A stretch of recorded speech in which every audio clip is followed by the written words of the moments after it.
Hello, everyone, and peace of Christ, all of you. Before we start, we told you before that we are going to start doing live broadcast in different channel, but look like until now, most of you do not even know about it.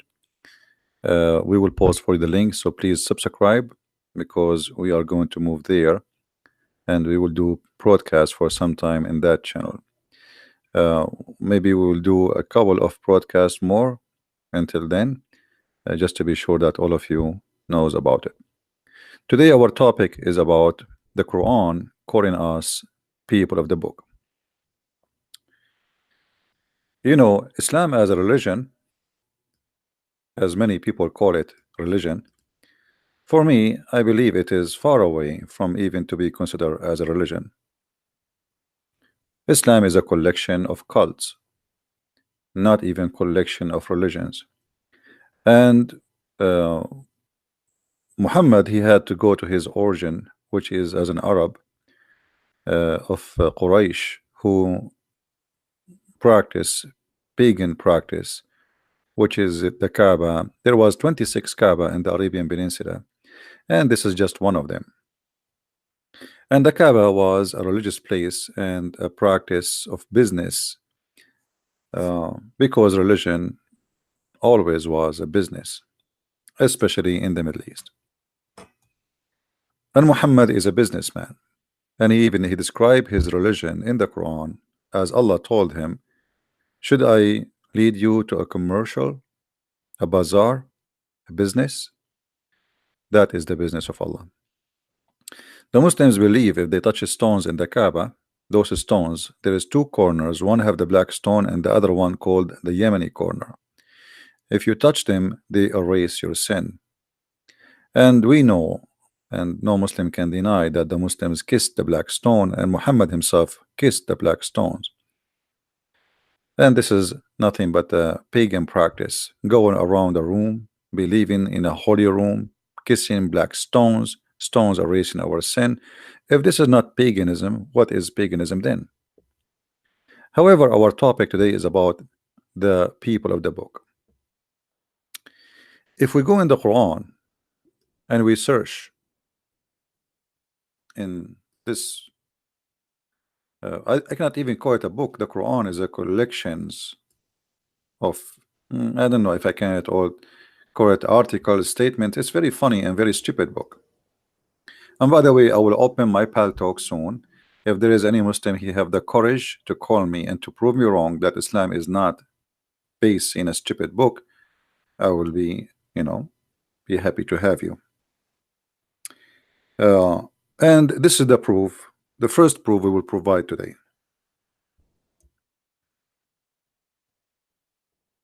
The Quran calls us Ahl al-Kitab. What Ahl al-Kitab mean? Ahl al-Kitab mean people of the book. All those verses in the front of us speaking about us as people of the scriptures. Actually, it doesn't say people of scriptures, the people of the book specifically, because scriptures not necessarily is a book. In Arabic, it says people of the book. And here, I find this very funny and very stupid. Always we see Muslims accusing our book to be corrupt. Then we find a prophet look like he is not smart like the Muslims, saying that we are the people of the book. So here we have to find who is stupid in this, in this argument. The one who says our book is corrupt, or the one who says no, they are people of the book. To make it simple for the naive ones from the Muhammadan, how you call us people of the book in the same time you say to us we don't have book no more?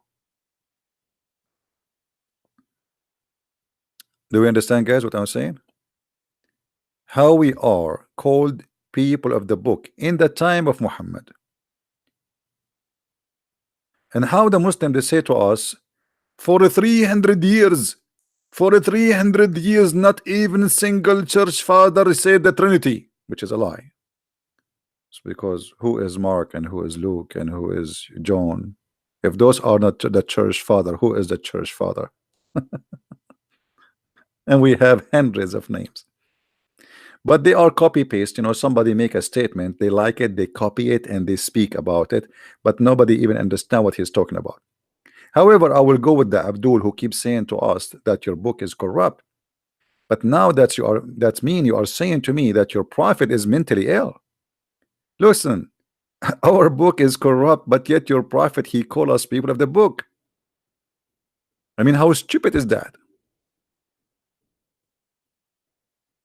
How stupid to call somebody the guy with the car, but yet he don't have a car.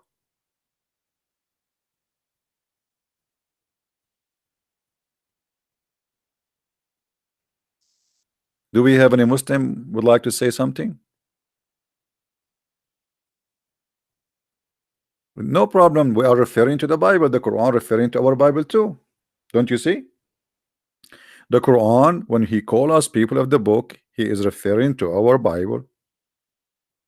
So how we are people of the book, yet we don't have a book no more? Because if we have a corrupt book, it's mean we don't have a book. That's stupid. That is literally stupid.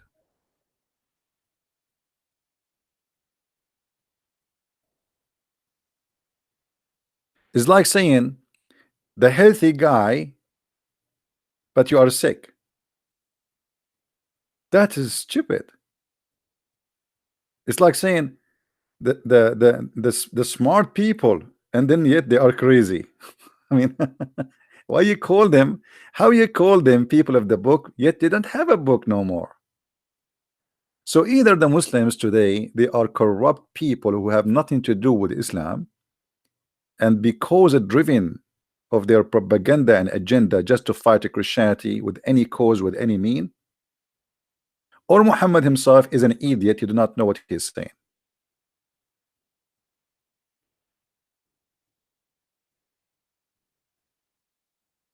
Vegas, why you keep repeating the same statement? I know the Muslims refer to our book. This is what I'm talking about. What's wrong with you? This is what we are talking about. The Muslims refer to our book. We are people of the book. We are people of the book of God. You keep saying to me they refer to our book. We know. This is the topic. How we are called people of the book if we don't have a book. Aren't they say to us 24 hours, 7 days a week, your book is gone, is corrupt, which means not exist no more? So how stupid it is to say to us, you have no book no more, yet you call me people of the book.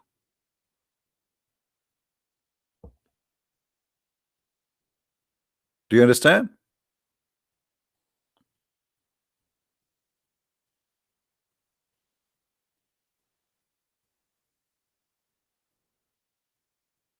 Do we have any Muslim?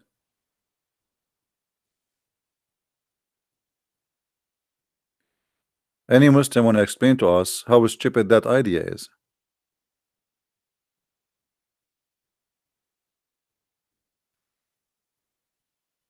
Any Muhammadan?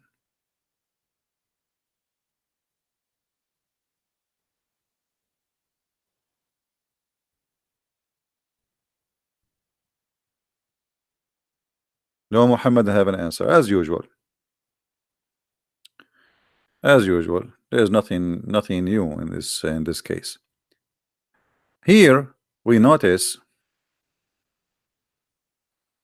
and always actually notice, that the Quran speaks stupid.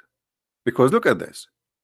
If you go just a few verses down, chapter 3, verse number 70. O people of the scriptures, why you disbelieve in ayat of Allah? I mean, how stupid that is. How they believe in the scriptures, which is supposedly the scriptures of Allah, yet they don't believe in the scriptures of Allah.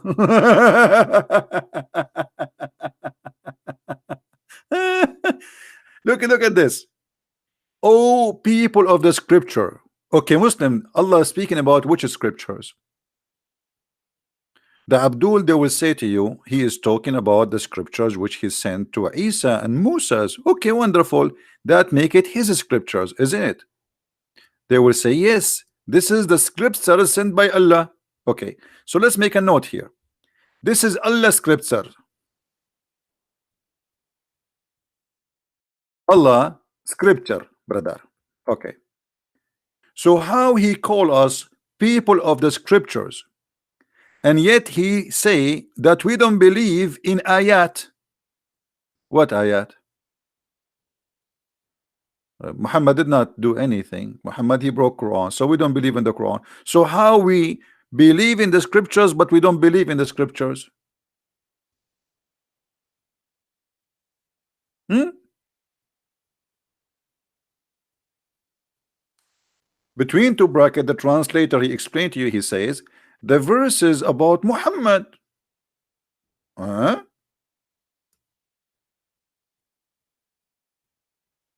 Present in the Torah and the Injil. Where it says that? This is a false translation, by the way. In the Torah and the Injil? Where? This is a false translation. They are trying to fabricate. It's about the verses in the Quran. The Quran. Why you don't believe in the Quran? And as long they have scriptures, why they need Muhammad? If somebody is called, you see, just change the translator, you will see how the translation change. I mean, those people, they are officially liars when they translate. They love to fabricate and add things is not there. Let us see different donkey. Look, see how translation change? Ye people of the book, why you reject the signs of Allah, which you are yourself witness? We our self witness. What we witness? Muslims, what we witness? What is the sign of Allah we witness?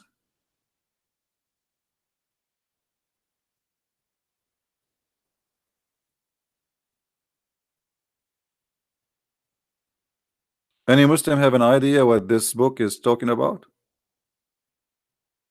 What signs? Like what?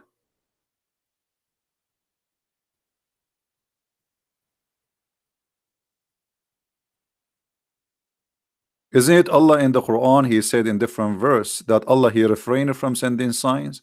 I mean, this book is made by a mental person.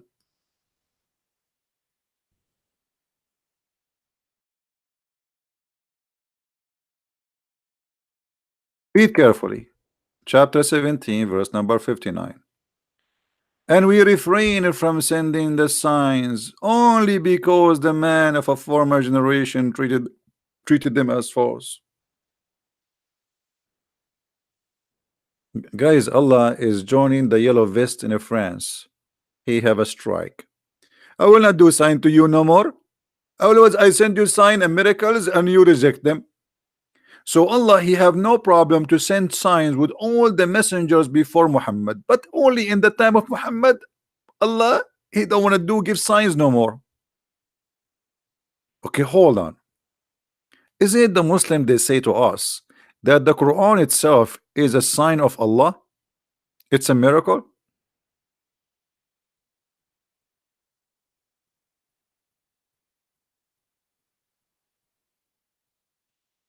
Muslims? How the Quran saying Allah refrained from giving sign, but the Quran itself is a miracle? Because that will be stupid. It's like saying to you, I am not going to make coffee during the time I am making coffee. Or I say to you, I am not going to talk, but by saying that I broke my promise not to talk. So how Allah refrained from sending signs, but by saying we refrain from sending sign, he made a miracle. And by the way, look at this amazing miracle. They said, "You can you make Quran like this?" So if you say, "And we refrain from sending sign only because of man of former generation," that's a miracle supposedly. Nobody can make Quran like this. That's it. Can you make Quran like this? Let me show you something about the stupid challenge for making Quran like this.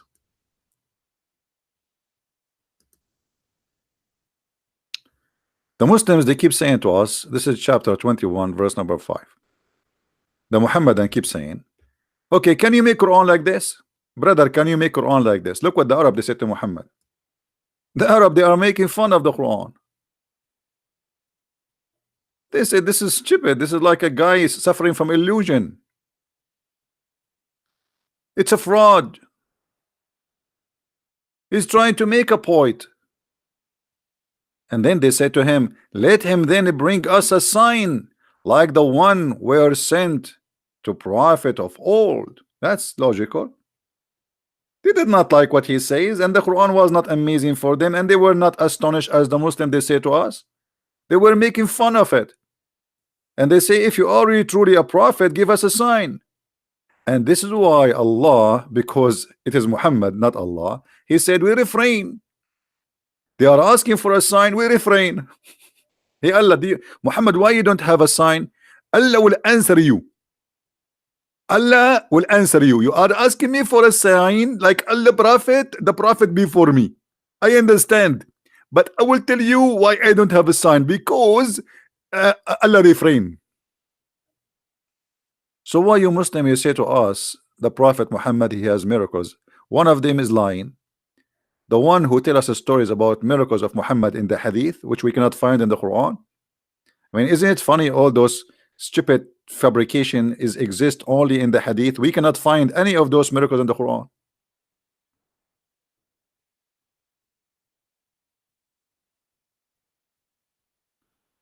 Even in the Quran, we cannot find where Muhammad he went to the seventh heaven. We cannot. There's a chapter in the Quran, it's called the chapter Al-Isra, which is our reading from now, right now. If you go to the first verse, the Muslim keep talking about Muhammad, he took in a top of a flying mule to the seventh heaven, blah blah blah, 11. But it doesn't say that. Nowhere it says that Allah he took Muhammad to the heaven. I mean, isn't it stupid? Allah he have time to tell us about Sulaiman. He heard the ant saying to the other ant, hide. He have time for that, but he have no time to tell us that he took Muhammad to heaven.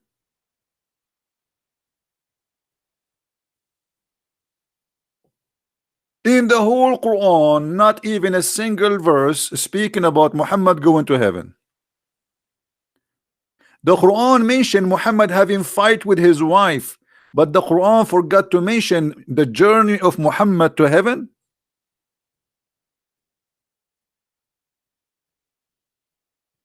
By the way, yesterday I went to heaven and came back. Don't ask me for witnesses. I always those things happen to me when there's nobody around.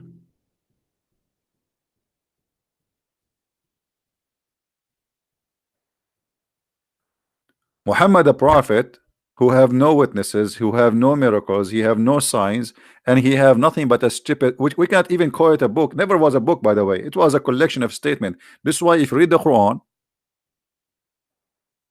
you will find there is no connection between the verse before and the verse after. Look at this. The chapter we are reading from. Glory to Allah who did take his servant. Okay, who is the one saying a glory to Allah? Muslims, who is the one saying a glory to Allah? How Allah he says a glory to Allah?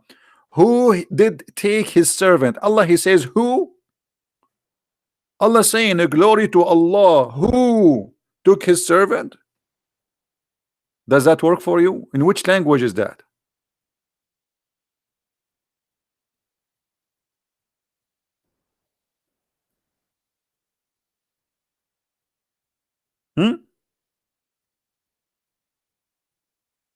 Obviously the book is written by somebody and he is making a statement, and then suddenly Muhammad he jumped from him going in a journey, suddenly speaking about Moses. What Moses have to do with this? What does verse have to do with this verse?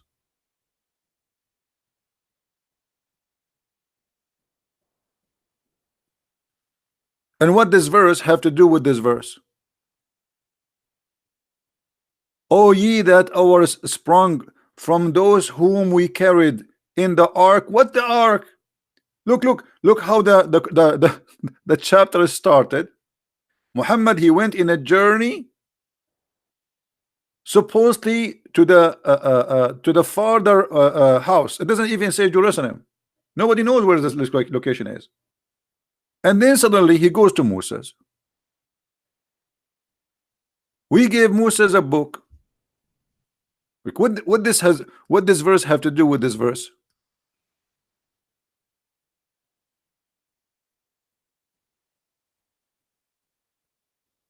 Huh? What this verse have to do with this verse? Nothing.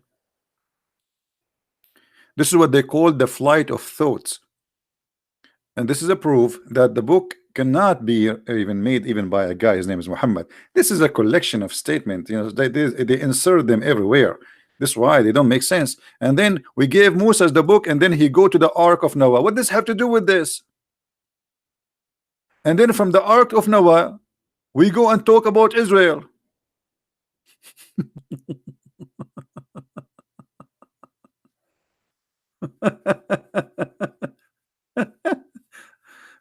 And you know what? The most funny thing about this Quran, that Allah, he says always, it may be your Lord.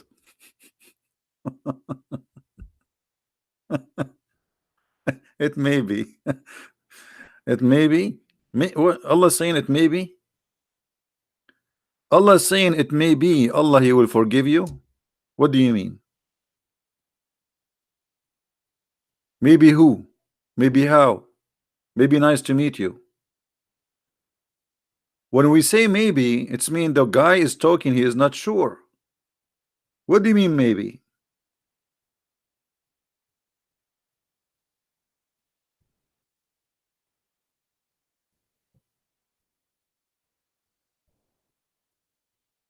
Hmm?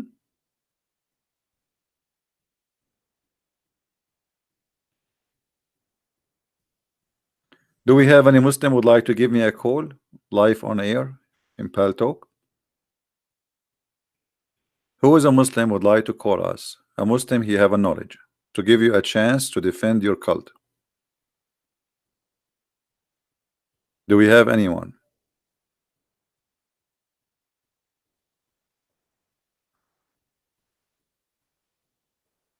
Any brave Muslim who have knowledge? Thank you guys for the nice and the kind words. We appreciate them. Any Muslim, he is proud to be a Muhammadan. He would like to give me a call. Okay, Nami Ape, you are a Muslim?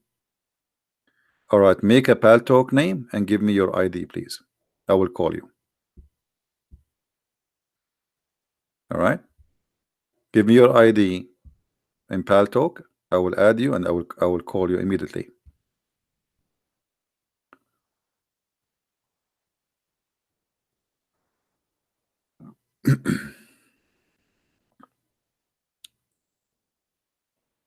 Yeah, but we need to have his name so we can call him.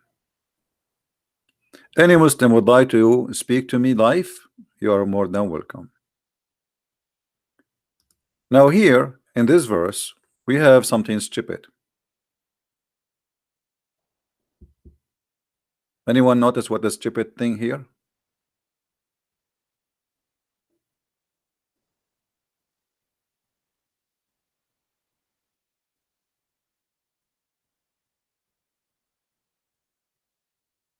Anyone notice what is stupid in this verse? How this book is going to guide us to what is more right if this book contain verses which is abrogated, which mean they are not valid, and verses which is not abrogated? How we will know which verse is abrogated, which one is not?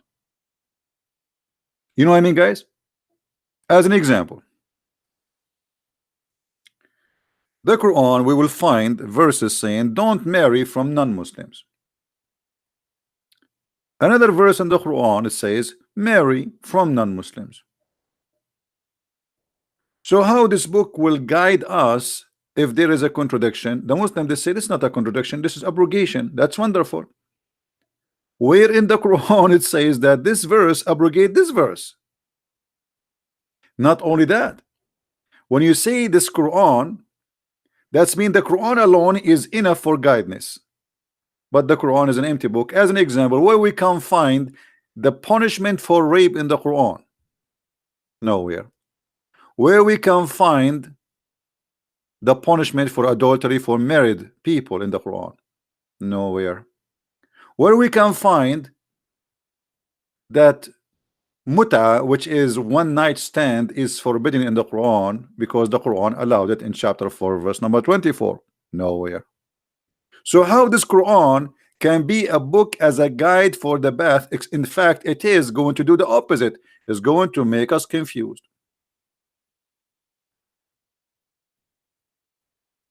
This is why the Shia, they believe that the muta never been abrogated, and they are right. There's no verse in the Quran that says it's abrogated. So how this is can be a book for the right path? Do we have any Muslim wanna call us? And not only that, the abrogation statement is very stupid.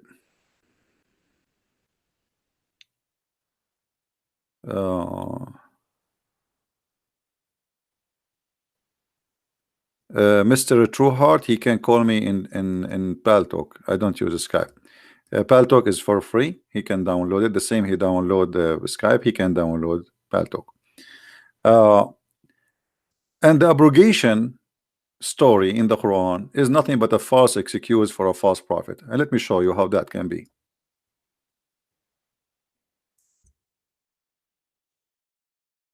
A Muslim, they say to us that we memorize the Quran by heart. Allah, he says no. The ones who says that to you, they are liars. I, even me, made the Muslims forget the Quran. Read carefully. None of our revelation do we abrogate or cause to be forgotten, but we substitute something better or similar. Okay, hold on. So Allah did not forget to mention that the Christians are the people of the book, and he kept repeating, and he never abrogate that name. Did you notice that? People of the book is a name was used for the Christians and the Jews from the time of supposedly Isa, as they call him, until now. The name never abrogated. So what Allah abrogated? Who is the Muslim wanna tell me what is the verses Allah abrogated and where he said where are they or what are they? This is a chapter of the cow. I hope there is no Hindus listening, because they might convert to Islam now.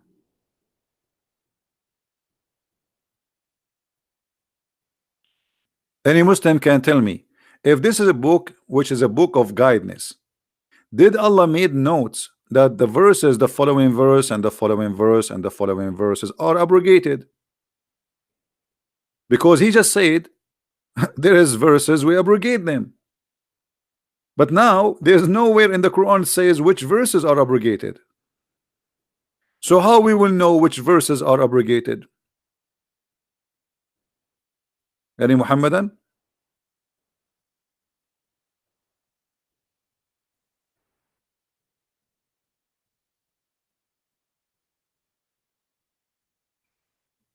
Any Muslim can tell us where in the Quran Allah he mentioned the verses which he's talking about, the abrogated one?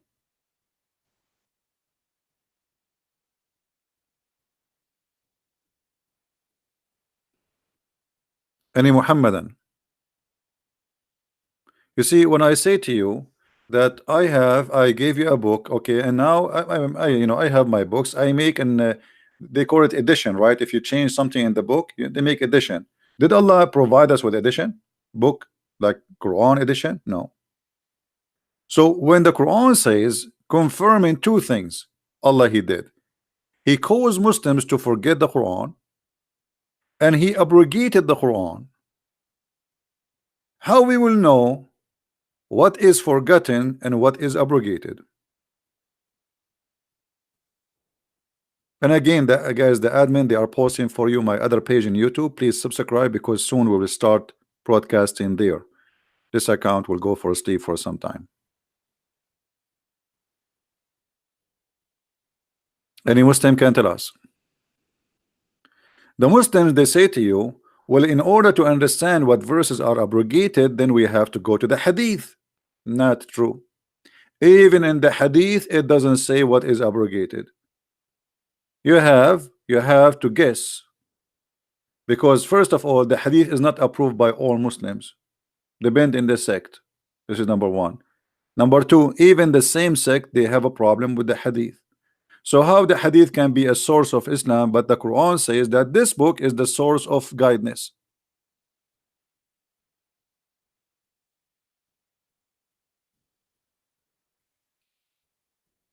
Any Muhammadan?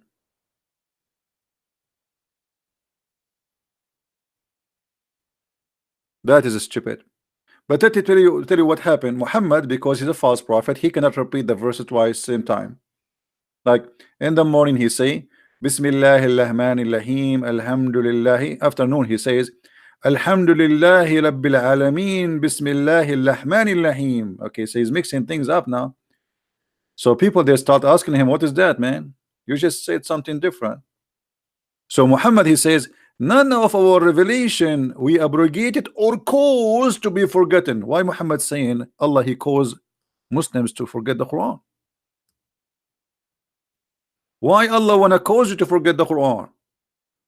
Allah he sent the Quran, and he wanna cause you to forget the Quran. Why? He found that his Quran is stupid. It does not make sense.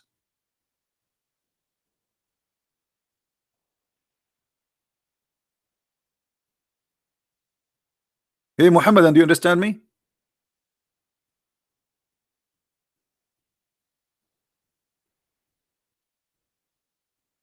How Allah he sent Quran, yet he want you to forget the Quran? What is the logic in that?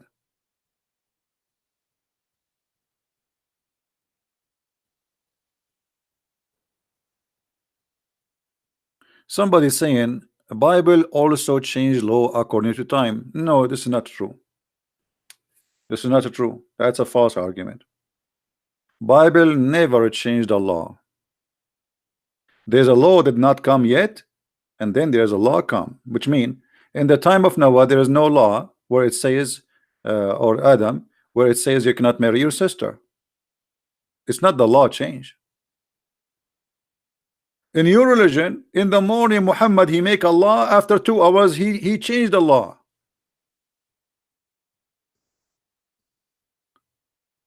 Because people, they start laughing at him. Even the Arab, they were saying, look at him, he says something in the morning, and he changed it afternoon.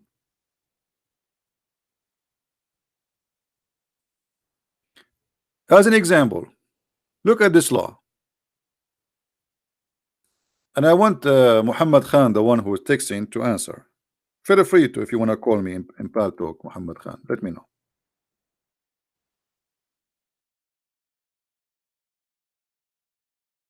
Look at this verse. Muhammad Khan, is this verse abrogated in the Quran? Who's a Muslim want to answer? Chapter 2, verse 178.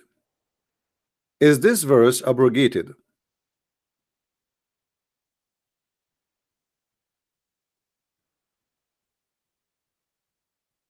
Any Muslim want to give us an answer?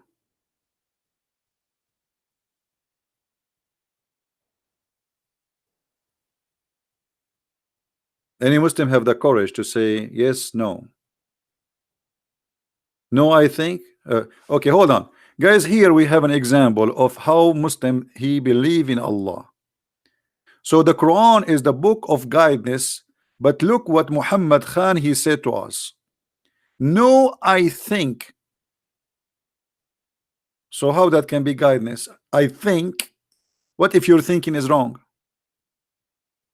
How this book is a book of guidance, and now you have to guess? And this is a very serious punishment, because if we follow it and it's abrogated, that will be a crime against God. If your God forbid you from following this verse anymore, and you still following it, that's mean you are going to go to hell. Nice to meet you. Well, I have a bad news for you, Muhammad Khan. This verse is abrogated. You just said no, I think. Did he say, guys, no? As he think? Well, you are wrong. This verse is abrogated. Muhammad, he made this verse, and people, they start complaining left and right because this is stupid. If I kill your wife, you kill my wife? Since when? This is eye for an eye. Muhammad, he could not understand the law of Musa, which is an eye for an eye, so he created his own based in his stupid understanding. So in the case of murder, free for the free. If a free man kill a free man will be killed. But a free man will not be killed for killing a slave. Women for the women. Have you ever heard of a justice like this?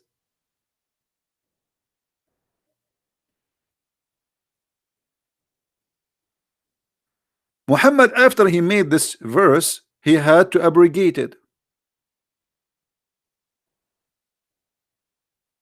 Right?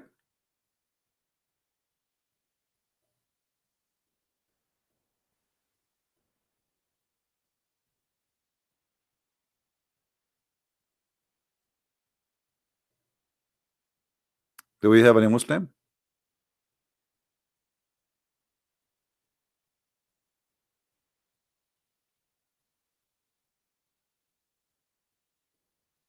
Wife for a wife is not mentioned. No, it's mentioned. It says women for the women, you idiot. Do you know what women for a woman mean? Which mean if you kill my women, I kill your women. If you kill my slave, I kill your slave. If I am a free and you are a free, if I kill you, you have the right to kill me. The punishment is killing the free man. This is what it says. So yes, it says wife for a wife. Women for a woman. Women from your group and women from my group, they will die. So now we have two innocent people dead. And the killer is free.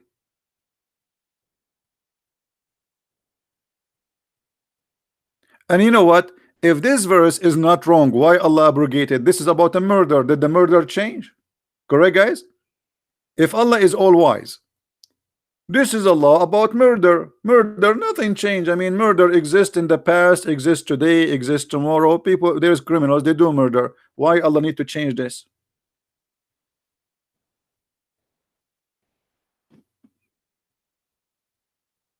Any Muslim have an answer? What? Why Allah changed it? Why Muhammad he get this verse and then a week after he don't want it no more?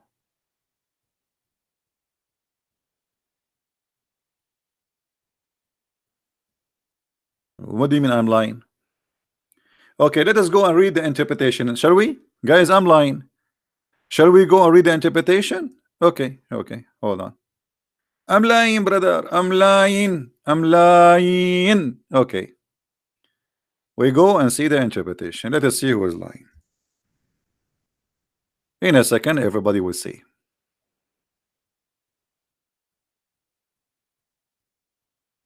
Are you ready, Abdul?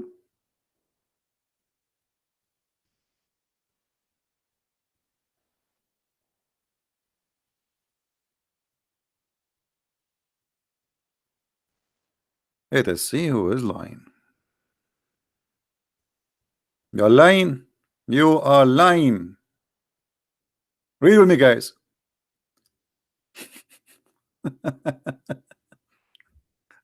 Oh, who you believe? This is Tafsir al-Jalalain. This is Tafsir who? Al-Jalalain. Now, Muhammad Khan, I want you to say al-Jalalain is lying. Al-Jalalain is lying.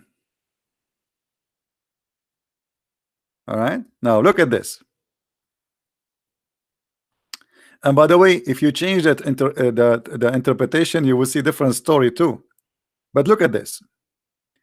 In the attribute of one slain and the action involved, a free man is killed for a free man, not for a slave. Do you see it? So your God Allah saying, if a free man kill a slave, he will not be killed. Guys, does it say that? People, does it say that? Does it say that if a white free man he killed a black slave, because their slaves are the black, so if you kill a black slave, you will not be killed because you are a free man, you are a white man, you will not be killed? Is that the justice of Allah? Are you there, Muhammad Khan?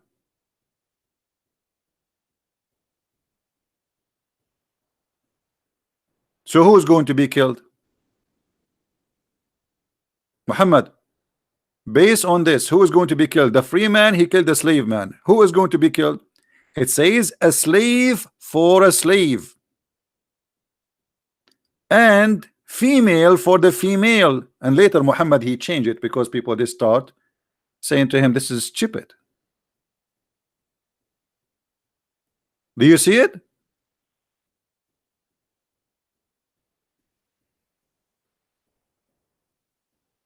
Hey, my friend, here my favorite word is donkey. If you don't like it, please don't listen to me. Actually, I should not use the word donkey because donkeys are smart. It's an insult to donkeys to call somebody donkey when he is more stupid than a donkey. This is how I talk. You don't like it, you don't have to listen to me.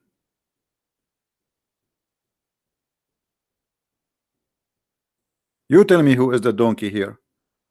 I mean, if I should not use the word donkey. Look, I say to them, I show them in the screen, still they call me liar. So why you are upset from using the word donkey?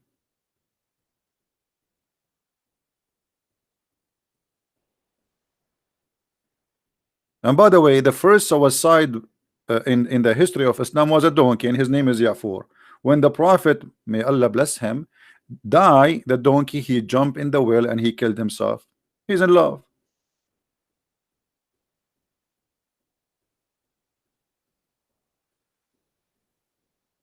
So any Muslim want to answer us? Where is the ones who keep saying to me, liar, liar?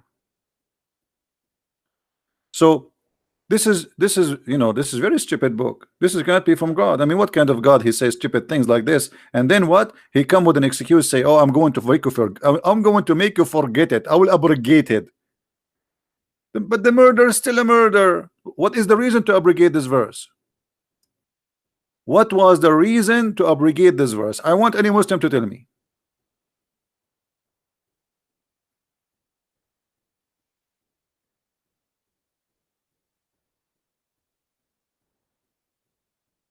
Were you ever afraid to live in the Middle East? I never been afraid wherever I live. Not me.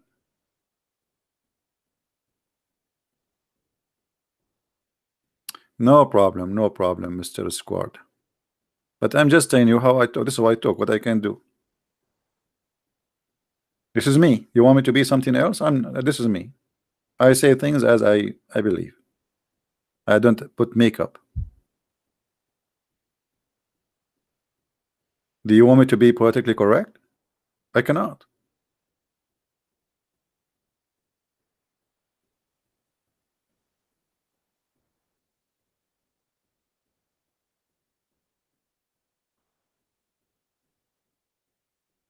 Any Muhammadan, you have something to say?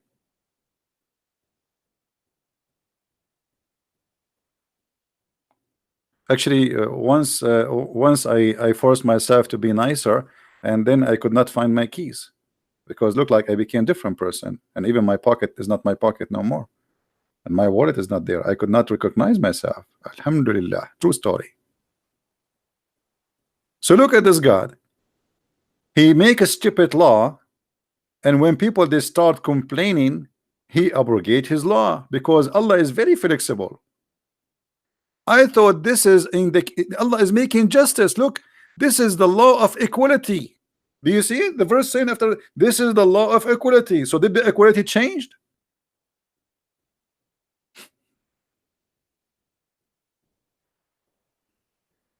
Change happen in every law? No, this is not true. Show me where the law changed. When in the case of a murder, we are talking about murder, not even about marriage. Murder is a murder. Where is the justice? So Allah justice was wrong? Obviously he was wrong.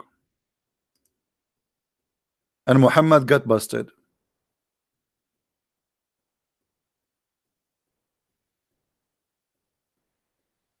This is the law of equality. The law of equality, if I kill a female, you kill my female. And if I kill your male slave, you kill my slave. Well, nice to meet you. So now we have two victims. Right? Is the Quran was sent down by Allah and given to Muhammad? Why Muhammad is changing what Allah sent? My friend, there's nothing is called send down. What send down? There's no Allah to send down anyway. Don't you can't you tell that this is an idiot? He's trying to make himself a prophet. He come and fabricate laws. He's trying to copy Moses, the eye for an eye. But because he don't understand what the law of Moses is, he come with his own stupidity. After he made the law, people they start complaining. This guy is like a liberal government. You know, they say something in the morning and the afternoon people they complain about what they said and they withdraw. Like Bernie Sanders yesterday, he says Israel is a racist government. Afternoon he says I support Israel very much because now he noticed that he's making a big mistake. Hypocrites. They are hypocrites. Their decision, their mind, their talk change.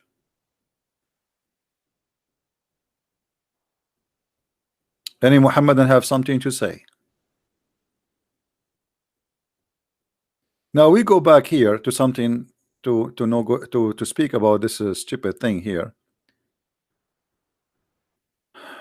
because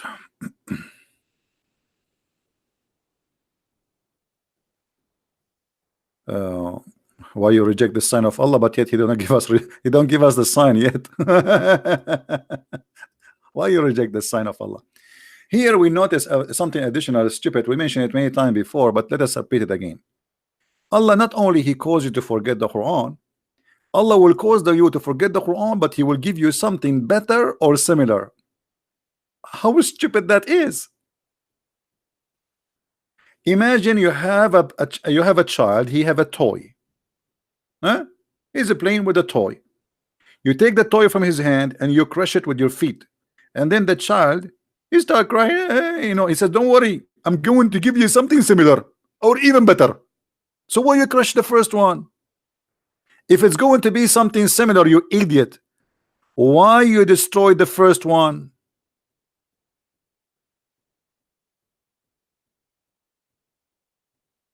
Any Muhammadan? If it's going to be similar, so why you destroy it?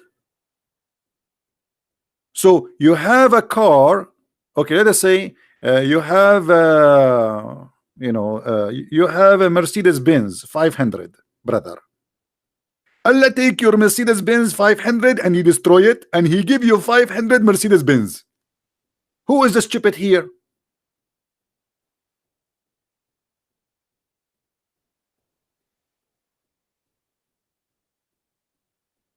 What is the excuse? The excuse is very simple. Muhammad, he cannot repeat the same chapter twice. He cannot remember them. So he's saying to them, okay, I forget them. Hello, don't worry. Allah will give me something similar or better. Allah will make Quran better than the Quran. Allah will make Quran better than the Quran. Why? He went to school and his language now is better. How Quran can be better than the Quran?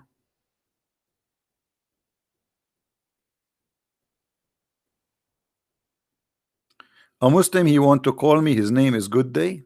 Okay, let us hope he is not a kid. A good day.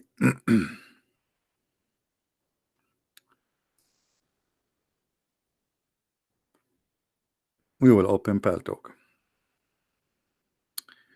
to give this Muhammadan a chance to call us.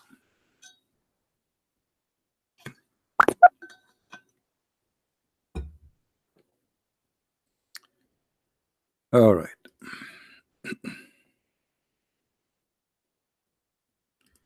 Good day. I'm going to send you an ad. Please add me from your side. I'm looking for your name right now. Man, there's like a 1,000 good day. Which one is you?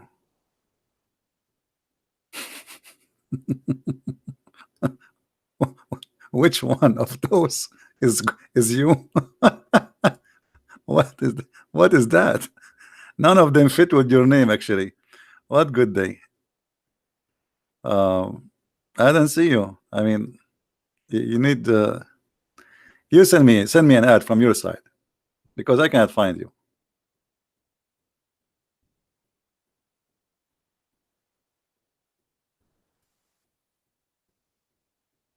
Hmm?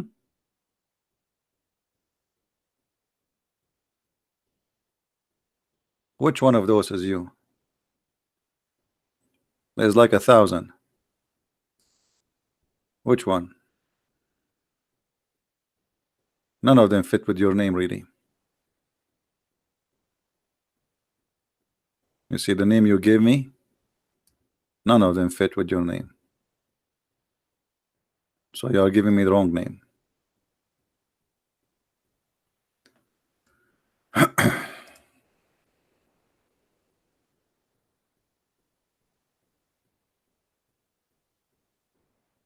Yeah, I just told you, you cannot find it. I just searched, I showed you.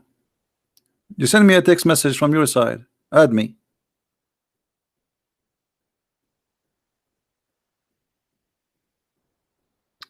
Good day, everyone. Good day, everyone. Is yours? Okay, hold on. Good day, everyone.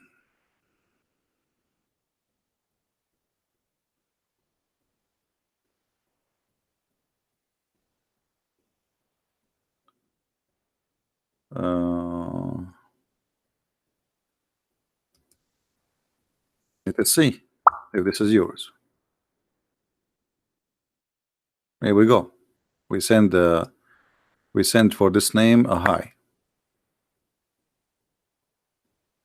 All right, you can call me if you want.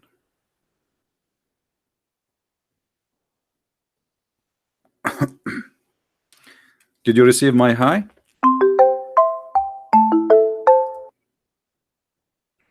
Hello?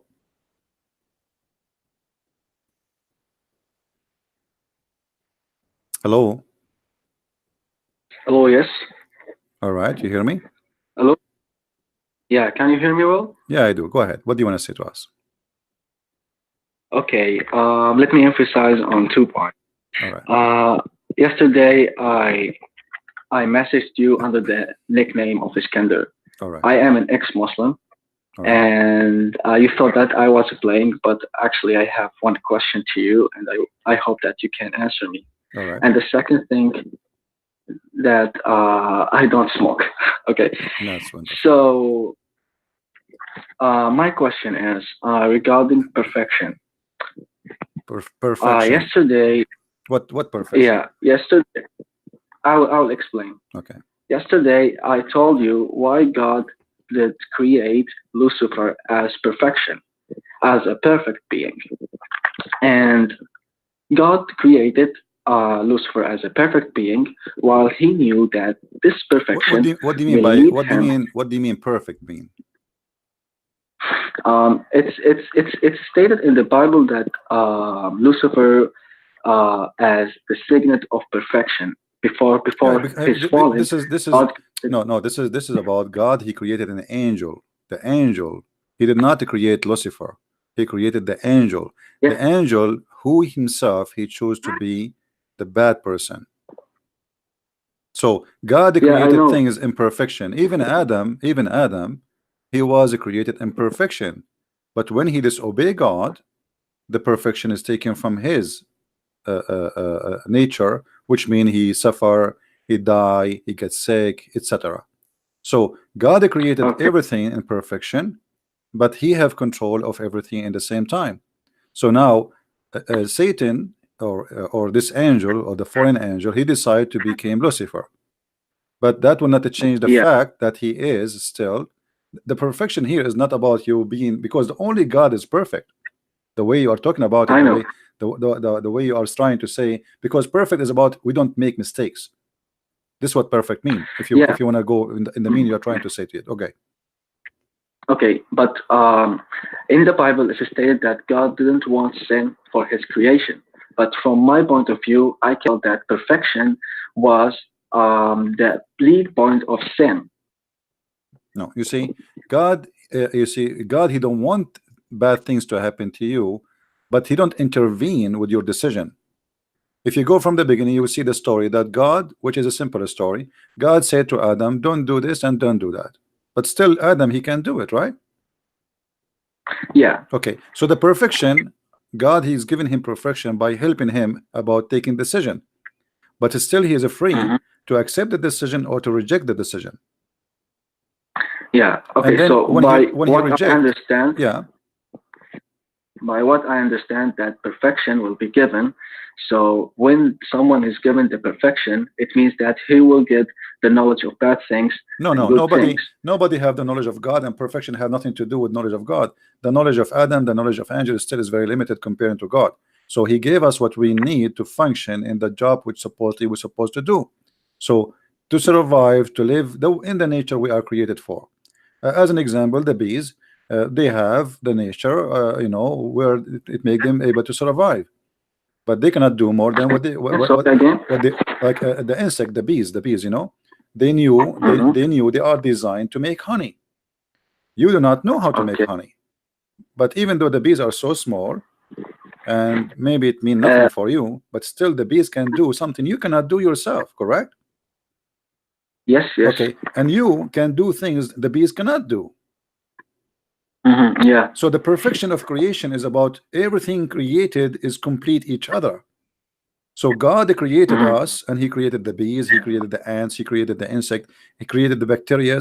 Everything is a cycle of complete of perfection. But you yourself, you are not perfect. Okay.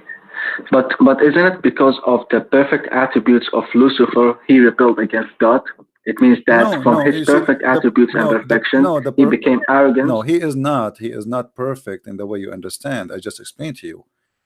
As an example, you see, it's the Bible says that God created Adam in his image, which means he gave him the best image can have, even his image. Jesus himself, he come in the image of a man. This is the perfect image as God he created. But doesn't mean you are perfect as God, because still you can make sin and you can commit something wrong. So God gave you guidance to help you in the Hmm. perfection. You are his creation, and he gave you a manual. He says, okay, you are my creation, I want to help you. You are not perfect, and I don't want you to be you are not me. I understand you are not qualified to be me. I created you, but I'm going to help you. Don't do this and don't do that, and you will be good. Then you decide to do the opposite. So you decide imperfection and you refuse the perfection of God. Perfection of God is to be with God, but you rejected that. So Lucifer, he have a choice to be or not to be, same as Adam. There's no different.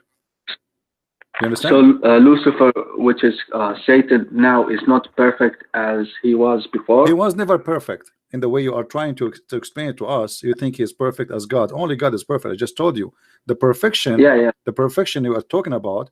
He, like, like when God created me, he created me a perfect human being, nothing else. The perfection is Hmm. about being a human being, not about being God. Otherwise, Yeah. now we will have two gods. One of them is Lucifer, and the other one is our God. This is not what it says. So God gave them the perfection to be angels, to serve God. Hmm. But Hmm. he love his power. He is, he's powerful. He have amazing power. And now, okay, why I want to obey God? I'm going to be a rebellion. I'm going to be my own. I will rule my own kingdom. All right. And God, uh, we as a Christians, we believe in a free will. We are created, but not to be his slaves. Go and Hmm. live and do whatever you wish. I told you what Yeah. not to Okay. do, and you choose to do the opposite. This is your business. I am still, at the end of the day, God is in control. Lucifer is Lucifer, man is a man, and then still God is going to judge all in the judge. So God, he gave you, let us say, a space of time and a space of a space, like land and to live in. So he gave you the space, and then when your time is up, you are going to be either rewarded or punished. So here, But perfection is not what you think. You are confused, and you are reading translation. Perfection here, that God, he created a perfect angel. Nothing is missing. God, okay. God But created a the perfect human the question being. Yeah. the question here. Okay, I'm with you that God didn't create Lucifer as perfect as he, but he created with the high standards, which is he's higher than the other creations. Didn't God know that from these high attributes, comparing to the other creation, he will deceive the other creation to do the wrong things? Yeah, see here you have the same problem, maybe because you have in the background of Islam. Do you remember the story in chapter 18 where the Prophet Al-Khadr, he killed a child because he, when he grow, supposedly he will be rebellion to his parents? Yes, You yes, know the yes. story? Okay, but this is not fair. That's mean God, he is going to punish you for he is knowing before you're doing. Oh, okay, yeah. So that's not fair. I mean, okay, well, I know he will do, but that still will not justify punishing for what he will do, but yet he did not do it. Hmm. All right. So because the nature Yeah. of God is about justice, I'm not going to punish you because you did not do, because you will do it later, and I have knowledge of something you don't have knowledge of. Oh, okay, I see. That will make God himself a criminal for punishing you, yet you did not commit the Yeah. crime. So God, he gave space for his creation to He gave a space. consider that. He created you. And you see, we don't believe in it the same as Muslims. Like God. The only faith we have right now, we believe in faith in certain way, very limited way, which means that God, uh, when He created Adam, He created him first to be in heaven, to live forever. Correct? But then Yes. when Adam broke the command of God, then the fate changed from living forever to live by nature, which means your body will get old, you will get sick, you get killed, you die by cancer, you die by diseases. So you are by yourself, you are by your own. So God, he took the perfection of living forever from the human being Yeah. as a Okay. penalty, The not as a God, reward. the God. Okay. Anything else, Hello. my friend? Yes, anything else? Uh, the Garden of Eden was in heaven or in earth? No, the garden in Islam, the Garden of Eden is in the sky, supposedly, which is funny. But in the Bible, it was in the ground. And based on geographic understanding of names, it is close to Turkey now. But still, it was a perfect place because It's a God garden. Himself It's in a garden. You that see, place. God, He can make a place perfect. Doesn't matter where. Like He can make heaven exist in the middle of the desert. You know. So it's not the place is the problem. The problem is what you did in that place. So that I, place I, can I mean, be, I yeah. mean, in terms of holiness, it means that only pure creatures can get inside this garden because God was there. No, God is everywhere, my friend. God is not only there. Does you see? Don't be. I don't wanna insult you, but don't be naive. You see, when the Bible speak about Adam and Eve's story, this is a very simple story to make you understand that from the beginning, the reason we are not in heaven, that human broke the command of God. Like, Okay. do you really think God he care really about eating an apple? Is that what the story is about? That's Yeah, not the yeah, story. The story is about you broke his command. It's not about how big the command is. You know what I mean? yeah, yeah, Otherwise, imagine like I have an apple in the table, and you are someone I really care for, and then I say to you, don't eat the apple, and you eat the apple. That's not really a reason to be, but because you broke the command. It's not about the apple.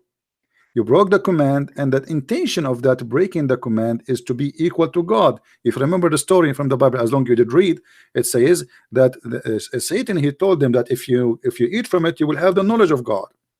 Correct? uh, So not only they broke the command, their intention is to be the same as Lucifer. mm, You I know? see. Yeah. So Hmm. when you read a story, uh, you know, don't be like a child who is trying to think it's a cartoon. The Bible is very deep book, but there's things is written in a simple way, uh, in Uh, order for yeah. us to analyze the information. Otherwise, imagine if God want to write for us how he created the bees. You need maybe 10 books. You know, Oh, yeah. the eyes alone is amazing.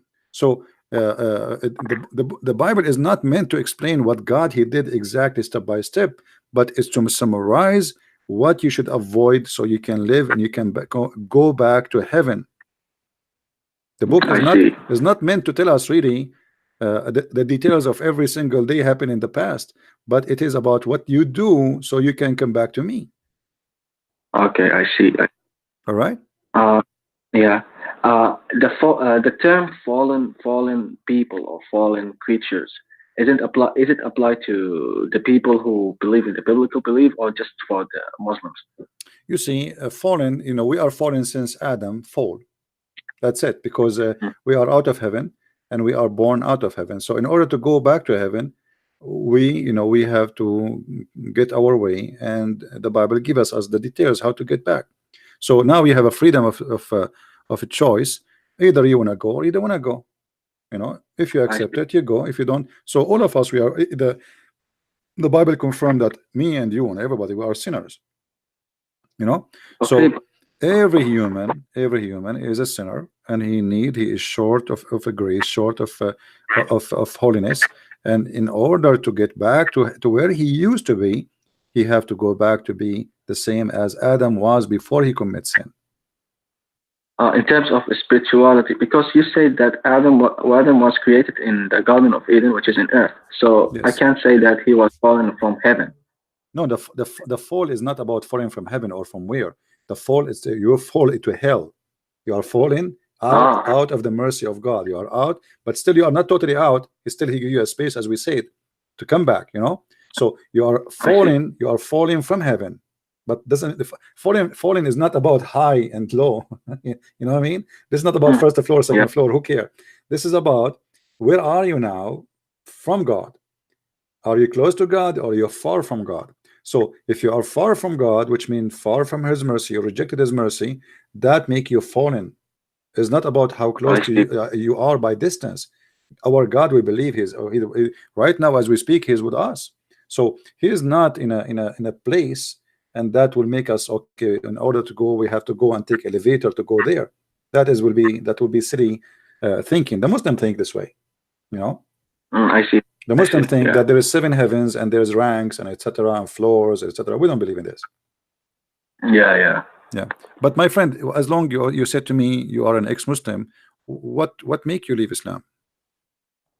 What made me believe Islam? Well, there's a lot of reasons, but the main reason is that in Islamic belief, they believe that the Quran is a perfect book, which means it's a huge claim. Which means that if we found one mistake, it means the book is wrong. And I found a lot of wrong statements there. So it means Hmm. that the book is not How from long God how long Himself. ago you left Islam? Well, before 1 month, I guess. Oh, is that after watching my videos or nothing to do with my videos? It's before watching David Wood videos. He's the one who the first videos were from David Wood. Okay, that's good. Well, I'm very happy for you. That's you found your way. And what do you think about Christianity now?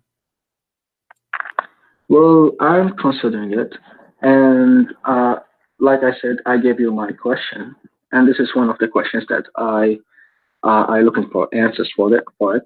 And yeah, I like the Christianity belief. It's really deep, Hmm. and yeah. Don't you miss So I'm doing don't you miss the 70 version, 72 version? Don't you want to get them back? 70%. No, I don't. Well, you know what?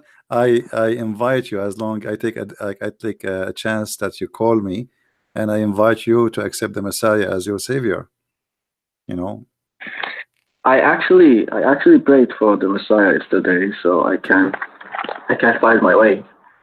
All right. And if there's any news after you prayed? I contacted you. All right. So you prayed to the Messiah, and maybe the Messiah he send me in your way. Maybe it worked this way. And my friend, if you Yeah, have any maybe. question about the Messiah, I will be happy to help you. But let me invite you to accept the Messiah as your savior, because you never know. You see, God, he gave us a Yeah, space, as we said, time and a space, but our time might be taken from us any moment. And there's no guarantee that you will have time for tomorrow. So for me, I take advantage of this time So I might be able to help you to accept the Messiah. So I invite you right now to accept the Messiah as your Savior. Already you pray to the Messiah. That's mean you believe in him. Because I will not pray to someone I believe he is a lie. Yes, yes. So why you It's don't? a huge step for my life. So So why you don't say yeah, why you don't accept him? I mean, you prayed to him already. yeah, yeah.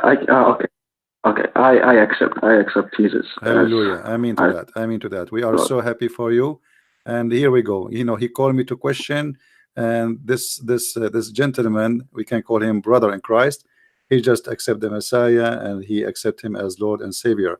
So you accept the Messiah to be your only Savior, and you are accepting him as your God. Is that correct? Yeah, yeah, yeah, That's yeah. wonderful, my friend. Because I'm happy for yeah, you. I But have also one question. What do you think about J. Smith's claim that Muhammad did not exist? you see, we cannot verify Muhammad as a person. We cannot. I cannot. Nobody can. Because even the Quran sometimes call him Muhammad, time call him Ahmad. Obviously, the name Ahmad and Muhammad, they are not names. Those are titles, mean the praised one, right? If your name is Yeah, Muhammad, should not appear in different place as Ahmad. It's like Jesus, the yes, Messiah. He have many names, but they are titles. Emmanuel, Christ. Those are titles. Those are not really names. His yes, name is yes, Yeshua. So the name should not change if it's a name. But obviously, yeah, Muhammad as a person, we do not know who is he. Based on yes, Muslim books, which is written long after Muhammad, we can go and say, okay, they are saying that there's a person who was living in Mecca, etc. But even Mecca, we cannot find any proof of existence, during the time of Muhammad. yeah. You know, so Hmm. J. Smith, by the way, he is not making the claim. He is taking a study of a historian who did his own search. In the beginning, actually, I saw this historian. I saw J. Smith presentation. In the beginning, I refused what he said because he was saying about that the direction of the mosque. But Yeah, some of those mosques, I look at them, they are not built to be a mosque. They were facing the wrong direction, not the Qibla, because in the beginning they were not built as a mosque. So based on that alone, I will not accept. But then I watched the movie of the historian who made this study, and it's very convincing. So yeah, there is no Mecca and there is no etc. But for me, I don't waste my time with this because I debate Muslims about their belief, not about what they don't believe. You know what I mean? hmm, The Muslim don't believe hmm, that Muhammad is not exist. So why want to debate about it? You know, so sure. I break the belief, not the non-belief. They don't believe in that, so why I want to waste my time? I will leave that for somebody. He take care. I have a question for you. What about your family now? You today you accepted I'm living. Christ. I'm living with them right now, and I don't know how to tell them that. Are you Especially, single? If you don't mind to I'm say, not big enough. are you single? I'm still a single. Oh, I'm a 19 years old kid, all right. so I Well, don't know how to you are a counter. man. 19 years old. You are in your own, and you can make decisions, and don't worry about anyone. Do what is right and don't Hmm. be a fool. If my parents, with my respect to your parents, they believe in such a foolishness, does that not an excuse to for me to follow the same foolishness? There's people Yep. they do not have the courage even to say this is foolish. That's the whole story, because it need a lot of courage too. Yeah, they are delusional. Yeah. Well, my friend, encourage your family to watch my videos, and I will be happy to help them if they have any questions. And if you want them to speak to me in private, I will be happy to talk to them. Just text me, let me know. And if you have your parents want to talk to me in private, like not in public, I will be happy to like have a conference, me and you and them together. Sure, sure, All right. sure. And Thank you for. you're welcome. Anytime you feel free to contact me. Thanks, All thanks a right, lot. my friend. Take care. God bless. All right. Well, and we are happy. We are happy for this gentleman. Uh, you know, he left Islam and today he accepted the Messiah as his savior. That's wonderful. And I hope, I pray that his family, they will join him, and we will have a conversation together and we can make it private, as I said, because some people don't like to speak in, like in public, and their voice will be recorded, etc., like now in YouTube. So, and I always do that. I mean, this is not new for me. So we are happy for this brother to accept the Messiah. And you know, always when you read the Bible, don't the Bible is not the same as the Quran. Quran is just like, it doesn't make sense. I mean, look at this. The things is not connected. The verse before have nothing to do with the verse after, and there is no meaning. I mean, even the Quran does not make any sense. You see, the one who made the Quran, he concentrated in making Arab music, Arab, and that one of the reasons make this book stupid. So now, because now I have to squeeze the words and the letters to make it fit at the end. I will give you an example. I don't know how many of you remember, once I have a guy, his name Al Harith, something like this, and he claimed to be a sheikh. I asked him about this hadith, this verse in the Quran.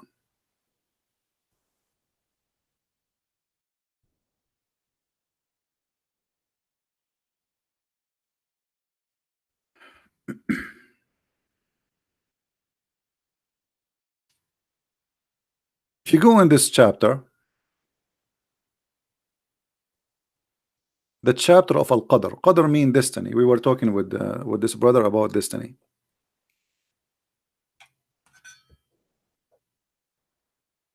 Those who speak Arabic, they will notice that Muhammad, when he fabricated his Quran, he is just making Arabic music. Now, you do not know Arabic, but I will help you. You notice those letters at the end, they are always the same. Do you notice? R, R, R, R, R. Do you see it? The first one here is not part of the Quran. This is fabrication from the Muslims. So do you see the letter? So Muhammad, he need to continue his statement, and they have to end with the letter R. And this is funny that God, he want to do that. I mean, what the point? This is can happen in Arabic if you are trying to make a poetry. And by the way, Quran is not a poetry, because it is very down low in the as a fabric of language. It's stupid. It's you know, we call it in Arabic saja, but this is even the bad saja. So look what he said. Inna anzalnahu fi laylatil qadr wama adraka ma laylatul qadr laylatul qadru khayrun min alf shahr تنزل الملائكة والروح فيها بإذن من ربها من كل أمر سلام هي حتى مطلع الفجر. So he have to end with the far r. And look at the translation, and that make the Quran a stupid book. We have indeed revealed the message in the night of power. The Muslim translate the Laylatul Qadr, the night of power. And what we will explain to you about the night of power is, okay, what it is? Nothing. I mean, he just said to you, and do you know what is the night of Al-Qadr? Okay, what it is? The night of Al-Power is better than 1,000 months, but I thought you are going to tell me what it is.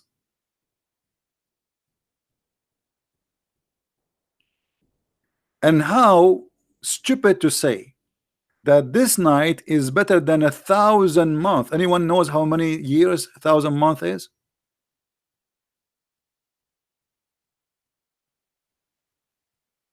How many years 1,000 months? Somebody give me a number. Any Muslim?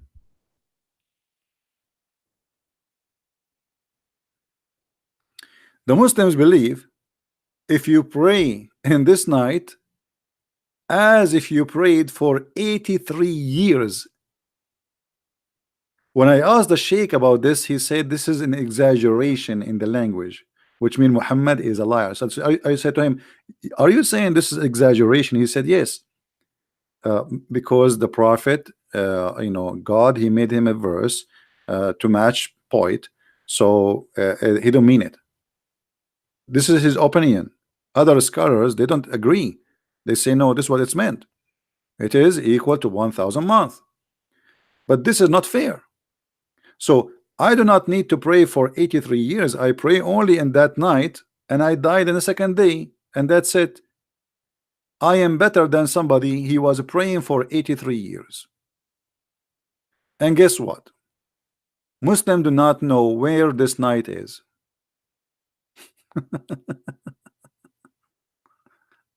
You know what I mean? Muhammadan do not know when this night happened. So how this night, and there is a story in the hadith. Muhammad, he run to tell his companion, because people they keep asking him, okay, you told us that the night of power is better than a 1,000 night, but when was the night? So one day, Muhammad, he supposedly remembered the night of power. Let me find you the hadith.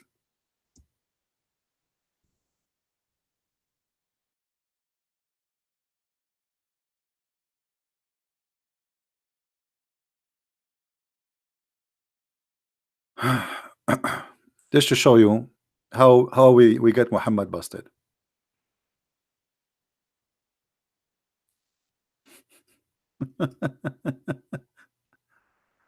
Oh boy. I will give you a reason. It's hard to believe. And that will tell you really, if you are a person, if you are a Muslim listening to this, you will agree with me that Muhammad is nothing but a liar. All right. If we go in the hadith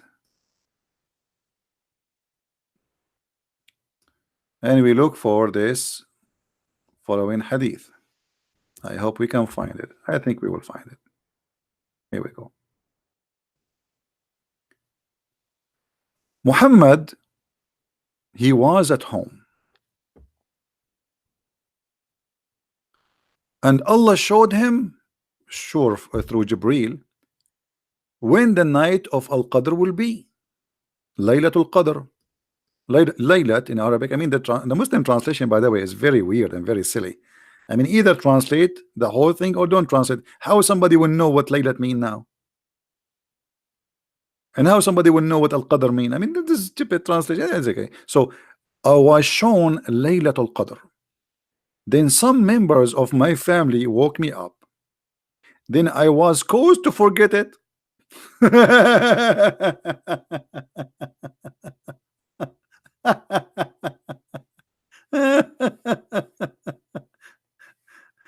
Hello? Any Muslim is there? So Allah, he showed him Laylatul Qadr and somebody wake him up and he forgot it. So why Allah show it to him? Huh? Muhammadan?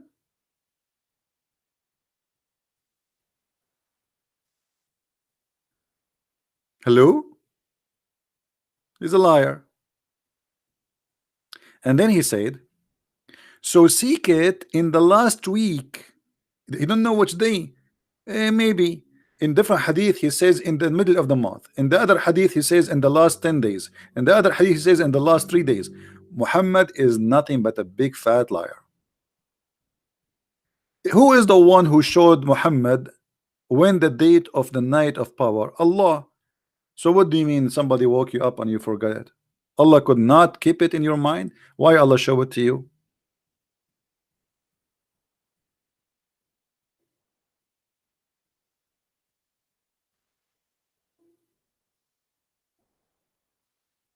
Any Muslim? Any Muhammadan?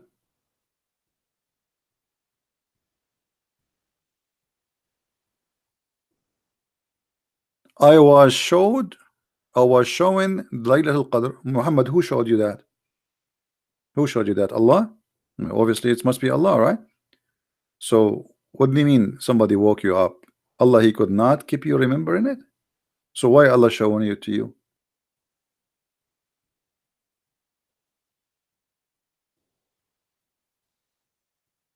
And they cannot say this is a weak hadith. This is Sahih Muslim. But anyway, anything you give them, they will say to you it is wrong and we will reject and etc. You know? Imagine, may the Lord forgive me for comparing. Imagine Jesus says that.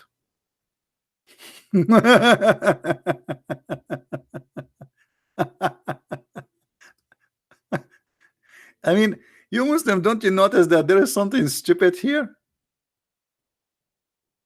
What is this? Who is the one who showed him when the date of the night of power? You will say Allah. Okay. Allah showed it to him. Why? Don't Allah know that he will forget it in after a second after he wake up? So why he showed it to him? And why he still remember that it was shown but he forgot the date? He just woke up. I mean, how he forgot it but he remember it? You know what I mean, guys? When you say I was shown, that's mean you remember what you've been shown. So how you remember what you saw but you didn't remember what you saw?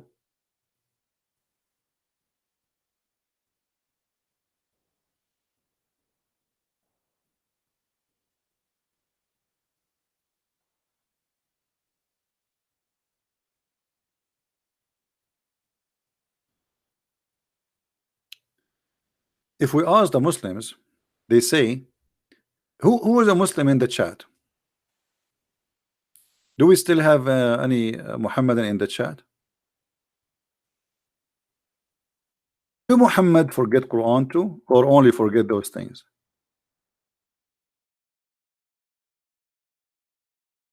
Any Muslim want to help us?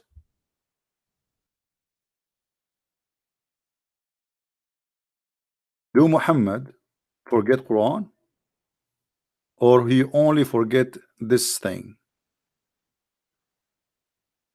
Any Muslim want to say something?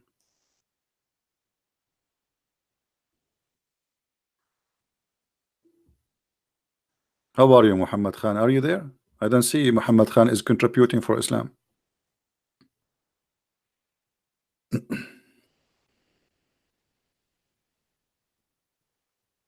Did Muhammad forget Quran? Any Muslim want to help me? Muhammad Khan, are you there?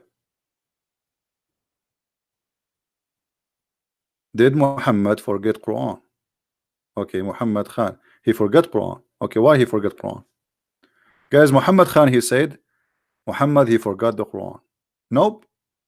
I no, repeat again. I give me one sentence to be sure what is your answer. Did Muhammad forget Quran? Either you say he yes, he forget Quran, or you say he did no, he did not forget the Quran. So we will not be confused by your answer. Waiting for your answer, Muhammad Khan, and any Muslim. Did Muhammad forget Quran?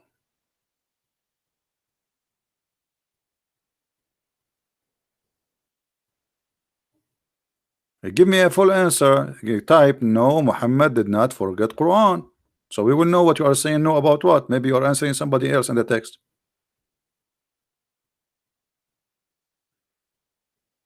Who is a Muslim want to give me a full answer? No, it's Allah will. Okay, he's right. He's right. It's Allah will that Muhammad will not forget the Quran.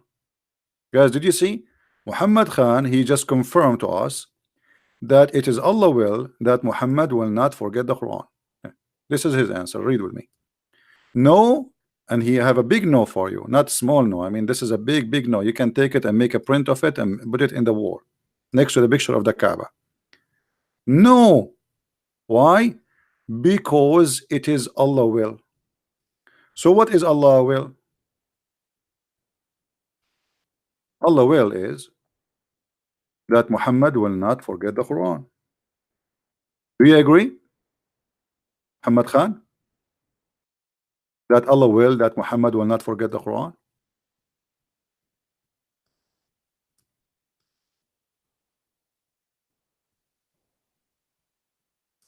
Chapter 21, verse number 5. Oh, hold on. This is not the verse we want. Chapter 78, sorry. Verse number 6.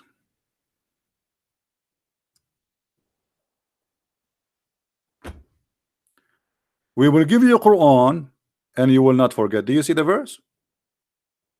Guys, do you see the verse? We will give you Quran and you will not forget.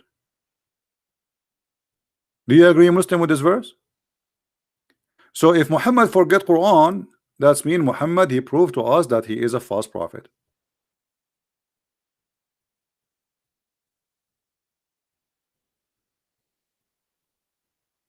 Let us see if Muhammad forgot the Quran.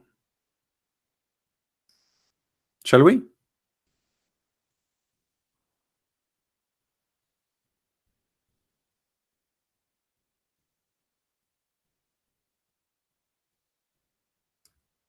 Let us try to find the hadith.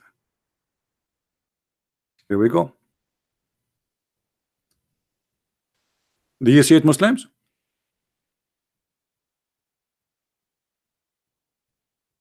Muslim, do you see it? Does it say that your prophet he forgot the Quran? But the Quran said, as Nu'man Khan he said, no, because he will not forget, because it is Allah will. So how Allah he said to him, you will never forget the Quran, yet the hadith says that Muhammad he forgot the Quran.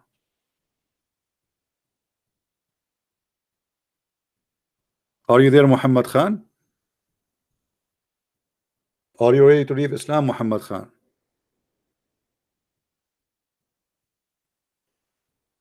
Muhammad, don't hesitate, my friend. This is your opportunity to leave this cult. It's obvious. It's in front of you. It is you who said to me, no, he did not forget the Quran because it's Allah will. And we showed you the verse and we said we agree with you. The Quran says Allah said Muhammad will never forget the Quran. Muhammad said he forgot the Quran. So what do you say?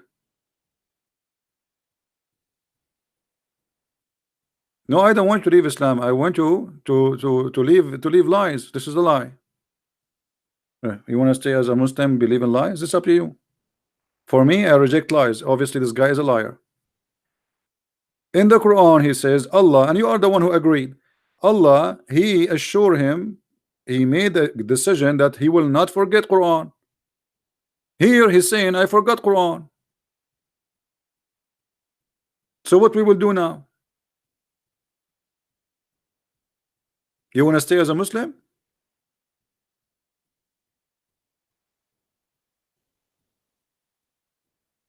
So just because you had a family, you will not leave Islam. That's not an excuse. So let us make it clear, Muhammad Khan.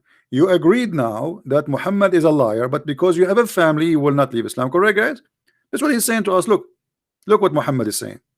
I had a family and dots after that, which mean understand my situation. But that's mean you agreed that Muhammad is a false prophet.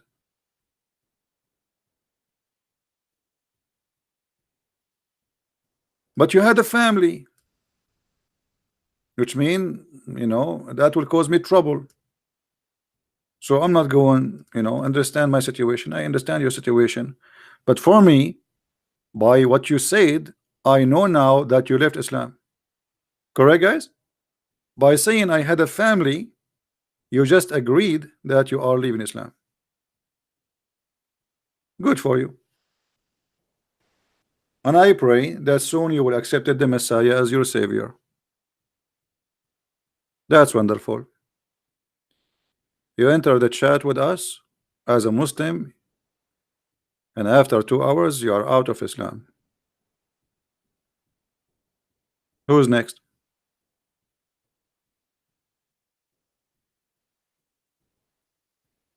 Muhammad obviously is lying.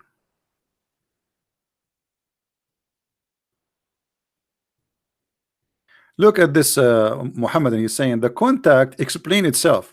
Muslim proper, why you don't call me and let's see how you can explain it yourself? As long as the content can explain itself, I want to see you how you can make it explained. I mean, how funny when you say that. If the Quran itself in chapter 3 says that nobody understand the Quran save Allah, and now you are saying the contact explain itself. You will not forget unless I make you forget. It doesn't say that, guys. Where it says, where in the verse it says, you will not forget unless I make you forget.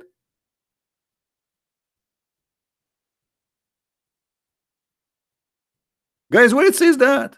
Anybody can see me, show me where it says that Allah will make you say, will make you forget?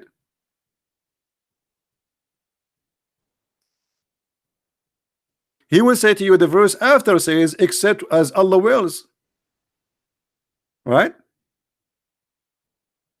But the Allah wills in the other verse, it says Allah will make all the Muslims forget. This is called abrogation, the abrogation of forgetting by forgetting. But here we have a Muslim remembering the Quran, so Allah did not make all the Muslims forget, only Muhammad he forgot. Guys, you remember the verse? Let us go back together.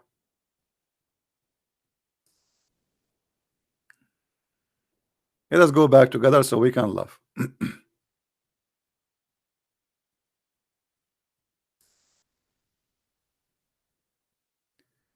None of our revelation we cause to be forgotten. Allah will cause to be forgotten to who? Only to Muhammad? Or to all the Muslims? All the Muslims. You can go and read all the interpretation. Because if only Muhammad he forgot it, then it's not abrogated, it's there. The Muslims still remember it and they practice it. So here he's talking about he will cause all the Muslims forget it. Okay. But as we see here, the one who forgot is only Muhammad.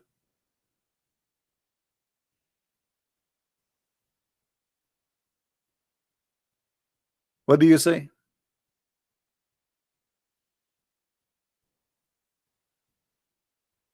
Do you want me to show you the interpretation for this verse, that this is for all the Muslims, not for Muhammad?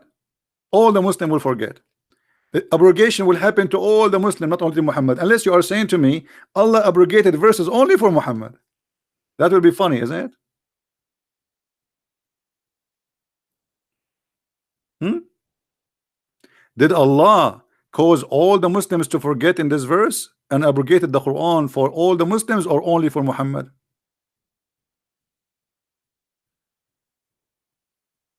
Are you there, paper Muslim?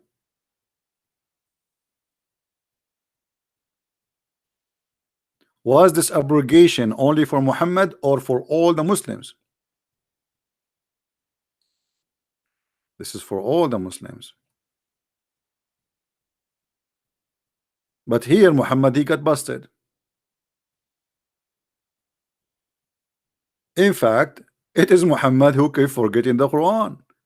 And Muhammad, in order to cover his ass, he come with this verse, fabricating it, says, well, Allah has caused me to forget the Quran.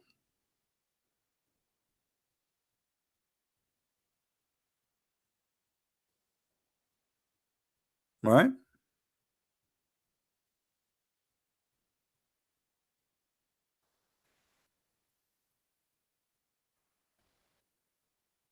Do we have any Muslim have any comment?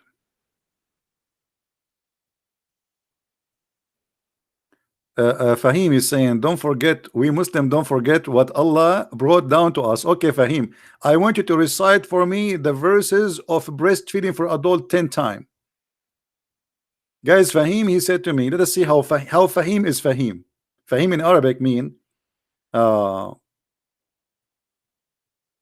we have another gentleman who left Islam too. His name Abdullah Hussein. He said, I am also an ex-Muslim. I left Islam a while ago and now I am studying the Christian faith, and we are happy for you, my friend. Now we go back to Fahim. Fahim, he said, let us see where Fahim what he said. He said, we Muslims, we don't forget. Let me see where he said that. Hold on. Fahim. I mean, he called even, I mean, his name is funny because Fahim mean a wise man.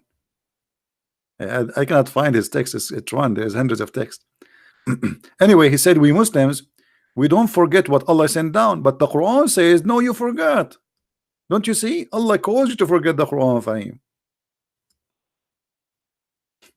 Are you saying Allah is a liar?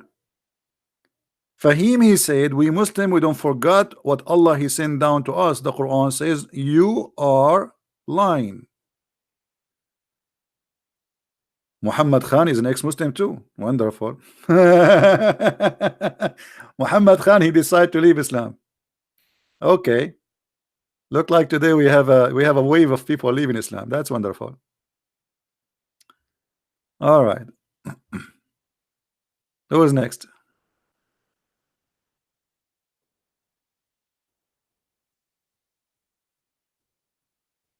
I am an ex-Muslim too. Okay, that's wonderful. I mean, Islam is very convincing. I mean, this is the most foolish, stupid religion ever you can imagine. And the only miracle I see in this cult that you see somebody still he believe in it, or some idiots they convert to Islam in the West.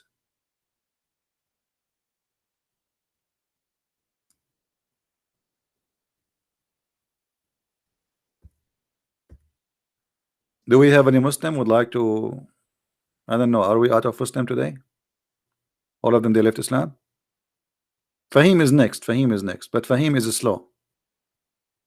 The food he's eating is not helping.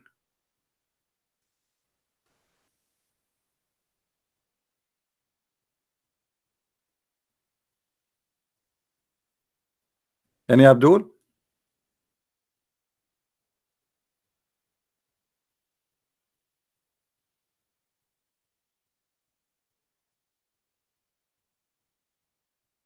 This verse alone is enough to prove Muhammad is a fake prophet. Allah caused him to forget Quran.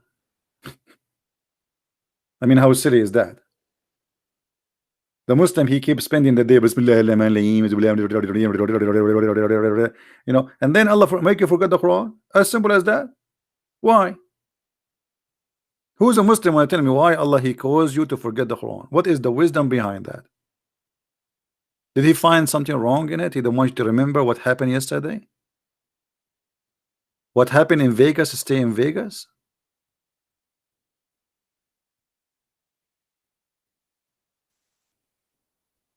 CP, use your brain. The verse is saying that the verses will not be lost unless Allah will it. Hold on, where it says will not be lost unless Allah will it. Guys, what is that? And why? This is the question. I will go with you. Just to show you how smart the Abdul are. Okay. I will analyze the statement of this man, this Muslim. Solomon, a player 666. He's an antichrist. All right. Wonderful. Use your brain. The verse is saying that verses will not be lost unless Allah wills it. Question. I'm going with you just for the sake of love. Why Allah want you to forget the verses? That is the most stupid statement ever. Allah he gave you a verse, yet he wants you to forget the verse. And then the verse is not saying that Allah will give all the Muslims magical memory. Muslims had to learn and remember. Now, hold on.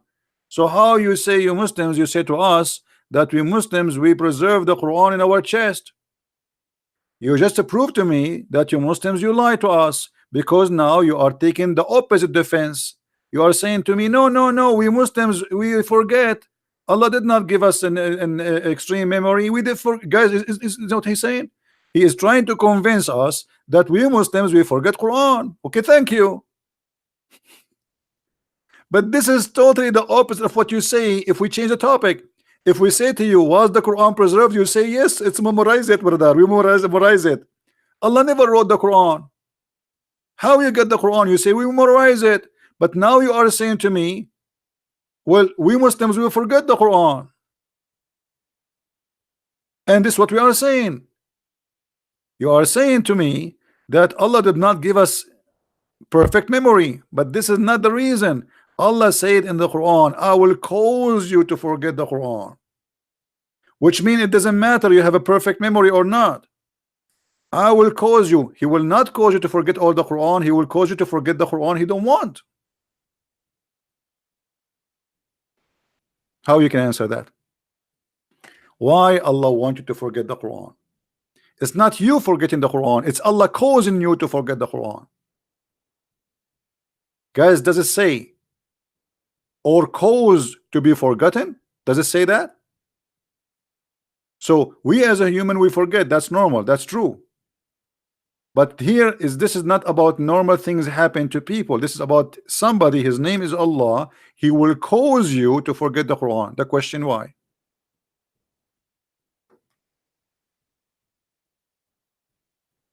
Why Allah want me to forget what He told me? So Allah He come to me and He says, "My name is Dakanai, and I'm going to teach you tit kebab. And today we are going to give you the recipe of how to make hummus." And then Allah, His name is Zakir Naik, He make me forget what He said to me 5 minutes ago. Why? What is the wisdom behind that? Hmm?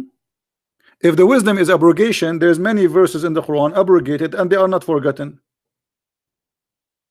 Why there's verses He want you to forget, and what are they? And now how we know what is forgotten and what is not? How we know what is abrogated and what is not? Does the Quran have a list of what is abrogated? No.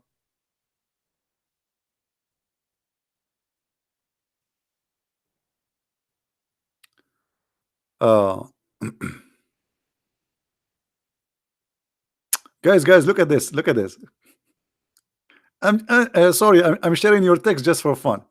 You are an idiot. Read my reply. No, Allah is talking about verses being lost. Verses being lost. You use your brain. Okay, what is the verses being lost? I mean, who is the stupid here, guys? This guy keeps saying to us, verses being lost. You just said, guy, did he say verses being lost? Did he just say verse being lost? That means the Quran is not preserved. This is your words. This is have nothing to do with people. Is it the Quran given to the people? Who is the one who lost them? Allah?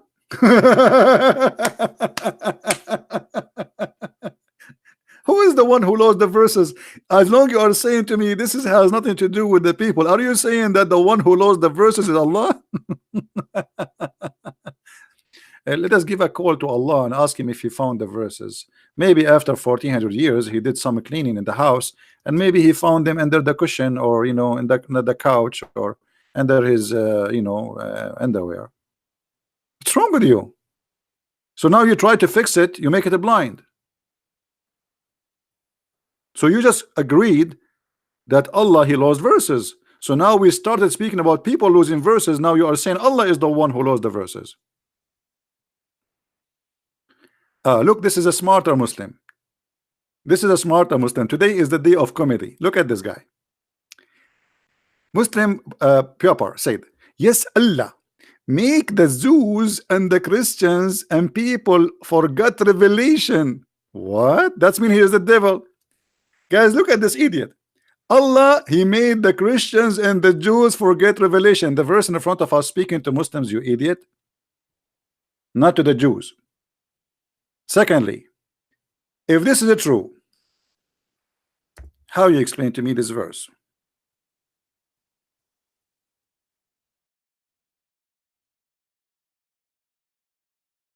And everybody will be laughing at you in a second.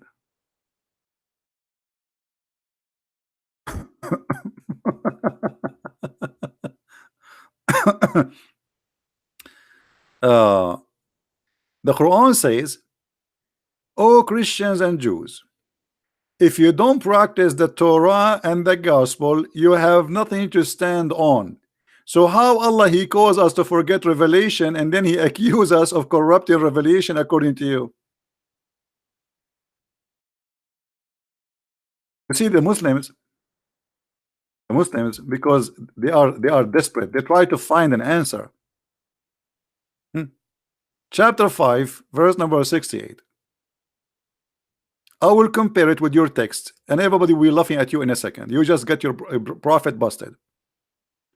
Allah asking the Christians and the Jews, saying to them, "O people of the book, you have no ground to stand upon unless you stand fast by the law and the gospel." But you just told me in your funny text that Allah caused the Christians and the Jews to forget the Bible. So how they will stand on the Bible if they don't have a Bible? Unbelievable. because of the rebellion. So guys, the one who corrupt the Bible according to Islam now, it's Allah. Did you get the new news? Who is the one who caused the Christians to forget revelation? Allah. Read the verse. Allah is the devil. So because if somebody rebellion, you corrupt your book.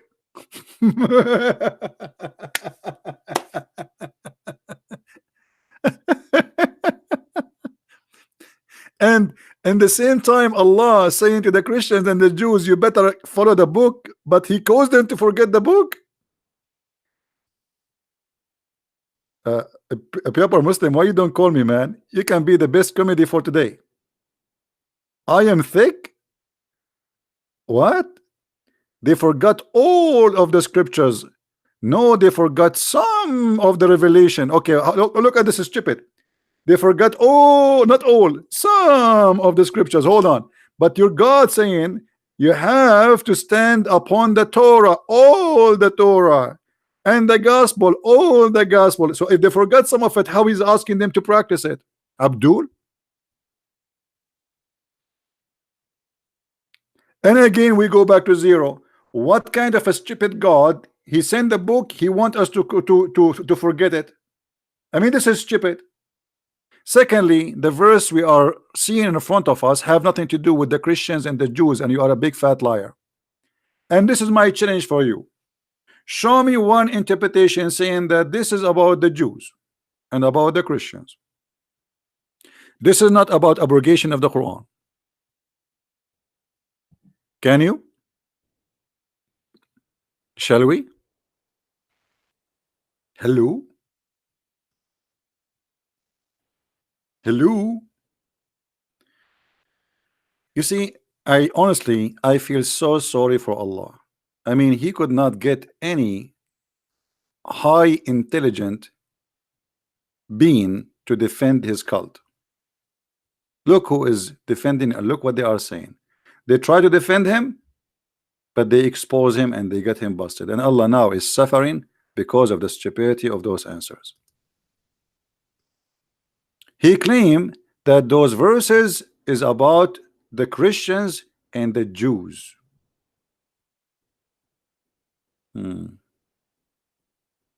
Let us get him busted, shall we, guys? Guys, should we get him busted? Give me okay. Is it time to hit him in the head without violence? Shall we?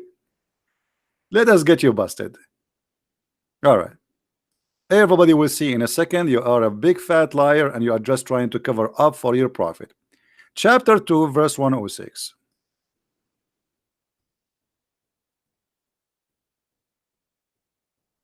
Everybody will be laughing at you in a second.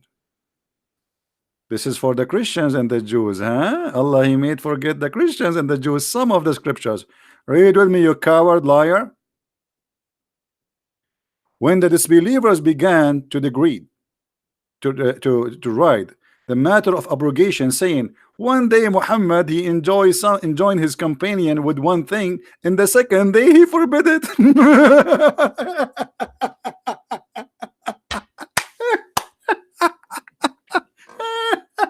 Unbelievable. In the morning he says something, in the second morning he changed the law. Do you see it, Abdul? Abdul, do you see it? You did lie to us and you said this is about the Christians and the Jews. Hello? Who won the reference, guys? Who won the link? Who won the link for this garbage? Who wanna save it? Show them how stupid, how liar he is. There's no way God will change his mind in 24 hours. He make a law in the second day in the morning he change it. Is it me who's saying that? This is your Jalalain.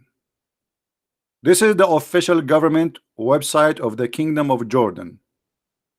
And this is Tafsir al-Jalalain, one of the highest scholars of Islam. When the disbelievers they began, which means they make fun of Muhammad in the matter of abrogation. What abrogation? The guy he's saying something one day and the second day he says something else. One day he approved it, the second day he forbid it.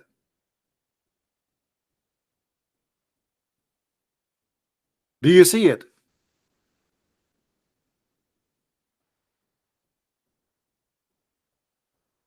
Hello, pure Muslim. What happened to you? Are you in the in the oil change shop now?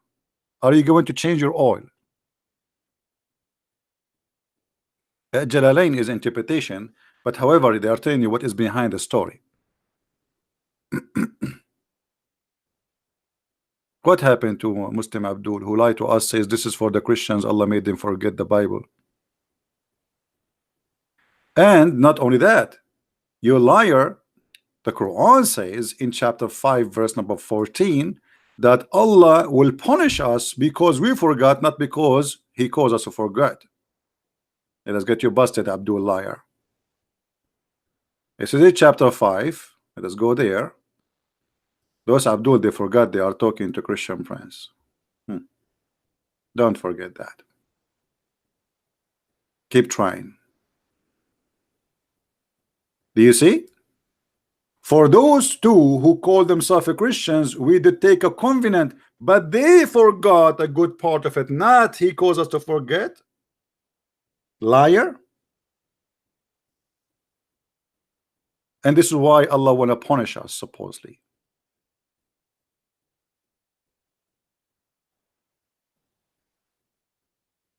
You were talking about gay sex. Okay, where is in the Quran the verse talking about gay sex? Abdul, I mean, how stupid you are. In the whole, since I started my program until now, I did not mention the word gay. Correct, guys?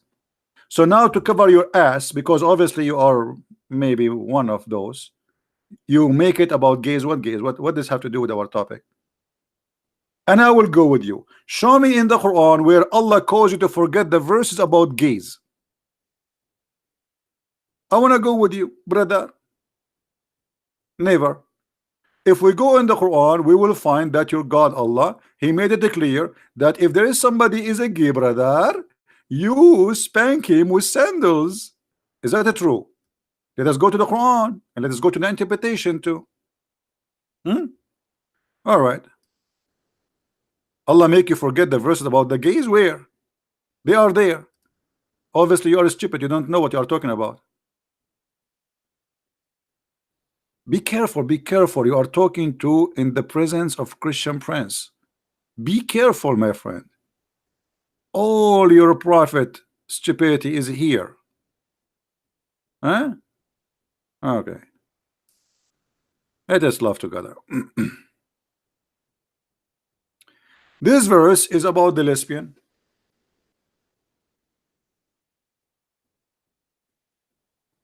The verse after it, this is chapter 4 verse number 15, and this is chapter 4 verse number 16 about the gays. You said to us Allah He caused us to forget the verses about gays. You are a liar. They are there, brother. Read with me the punishment of gays in Islam, brother. And if two of your men, brother, they commit loudness, adultery, homosexual intercourse, punish them, brother, insult them, beat them with sandals. You beat a gay with sandal, he get horny. The punishment of gay in Islam is to beat him with sandals. And you just told us that Allah made you to forget the verses. Where? They are here. Hello? Hello?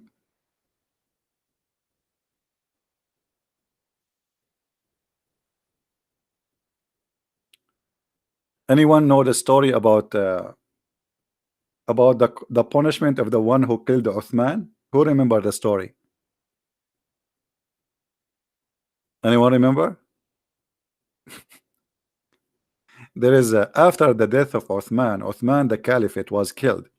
So one of the companion of Uthman and Muhammad, he said, I swear by Allah, if I know who is the one who did kill Uthman, I am going to F him. Excuse my language. A gay was listening and he said, it's me, it's me. Then the companion of Allah Prophet, He made this man bend over and he started doing him. And then the guy underneath of the guy, he was screaming, the gay guy, he was saying, I swear by Allah, if killing Uthman will give me such a punishment, I would love to kill Uthman every day. And I challenge any Muslim to say to me, I'm lying.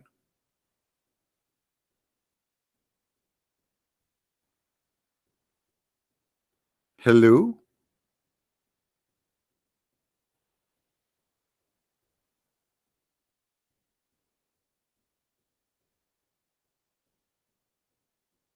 Mirza?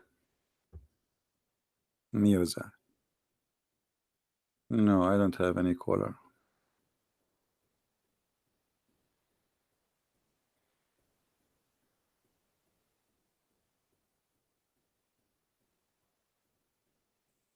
Hello? Do we have any Mayday? Mayday.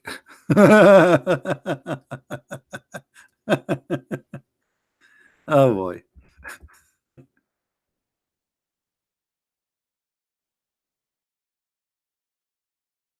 You know, one of the reasons the Muslims don't debate me is me being me, which I mean, how they can debate such a person like me? They will be cornered. They will be, I mean, it's going to be a disaster, and that's why they will avoid getting even close to me. That's why Shaibir Ali, although they want to debate many known people without mentioning their names, but they will not get close to me.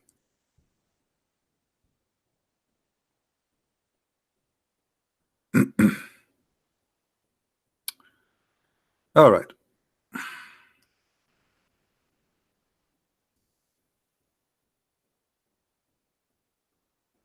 Uh,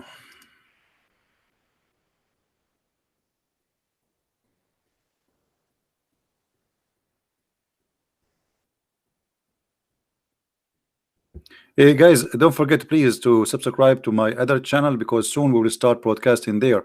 I did not start, I was supposed to start today there, but I noticed still we are very low in the numbers of subscribers. So please, the admins, they are posting for you the link for YouTube. Don't forget please to subscribe. All right. Now I think it's time to put for you some relaxing view uh, in the screen to forget about Allah and His Messenger. Very beautiful. I mean, who is better than Allah? I mean, we need to come on. Nobody can come with such a thing like Allah. Nobody. No one. Trust me, no one.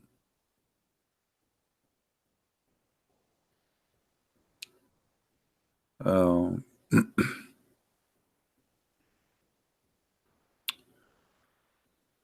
where?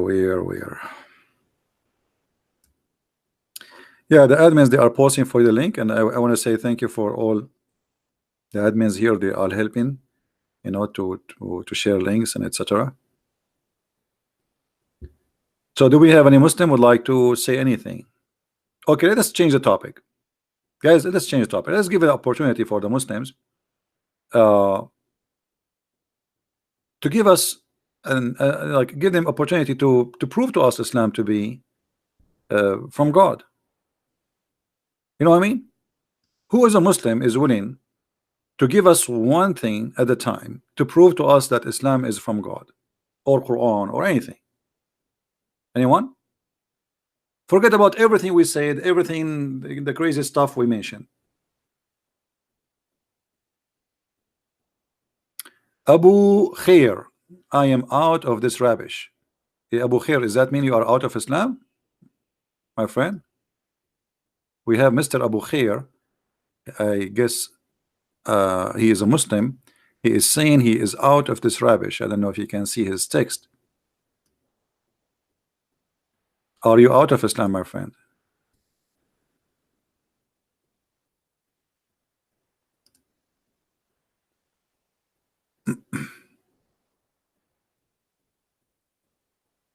All right, good for you. Happy for you. Today we have many people left Islam. That's wonderful. So who is a Muslim want to show us one good thing about Islam or something can prove Islam to be from God?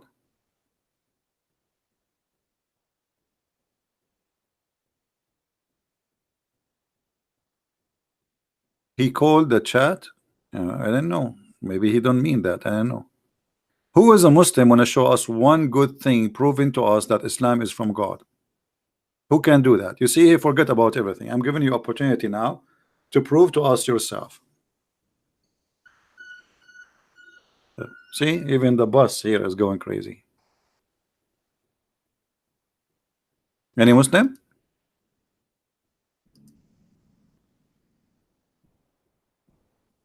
What about we talk where Allah he put the sun sitting in the murky water, which is going to prove to us, as long the Muslim they don't want, which is going to prove to us that Allah is God. Allah is the only God who knows where the sun set. He discovered that long before anyone. He discovered that the sun set in the murky water.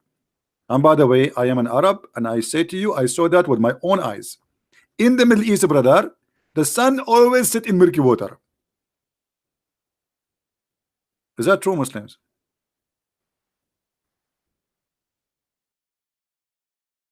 Does your Quran says the sun set in the murky water?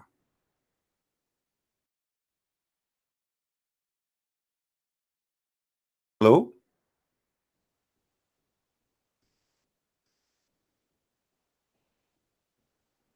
And by the way, if you look at the video on the screen, you will notice that the sun is getting close, by the way. I mean, obviously, the sun is almost there in the murky water. This is a video, by the way, I took myself with the slow motion. Do you like the slow motion, guys? The slow motion is nice, beautiful. And Islam is very, very slow. You can prove it. Prove what? Solomon, what you can prove? Guys, hold on. Solomon, he said he can prove it. You can prove what, Solomon?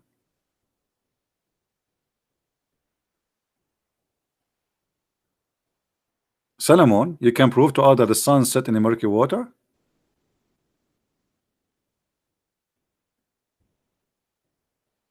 Hello?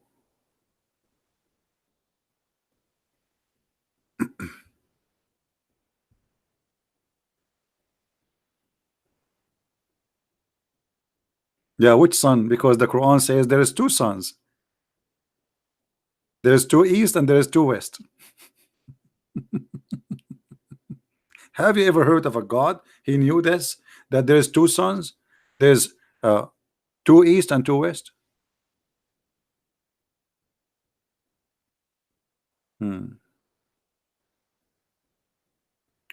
So who is the Muslim want to say something good for us about Islam?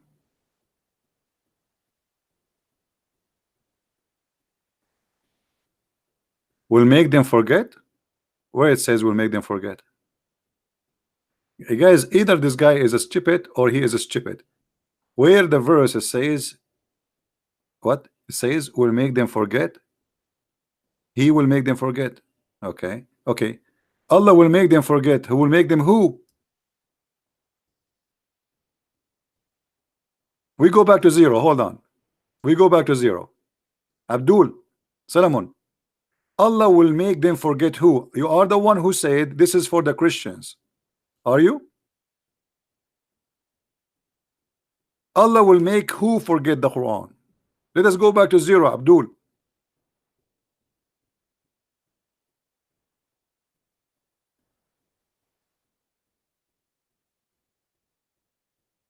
And why?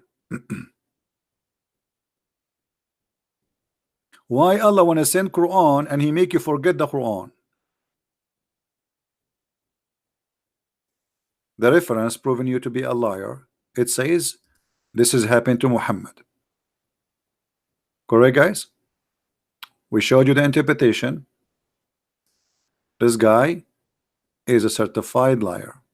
Here we everything we say we prove it.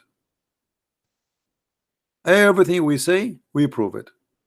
Muhammad he lie, he fabricate his lie, and he changed his mind second day, and people start making fun of him because something he say in the morning and afternoon he have different law. Who is saying that? You're scholars, not me. So this is not about really forgetting. Correct, guys? There's no way he forgot it yesterday. What they are talking about here is about he is a false prophet. They got him busted. How you are a prophet? God gave you an order in the morning, and then second day you come with a new law, the opposite from the first one. So this is not about really forgetting as much as he's stupid.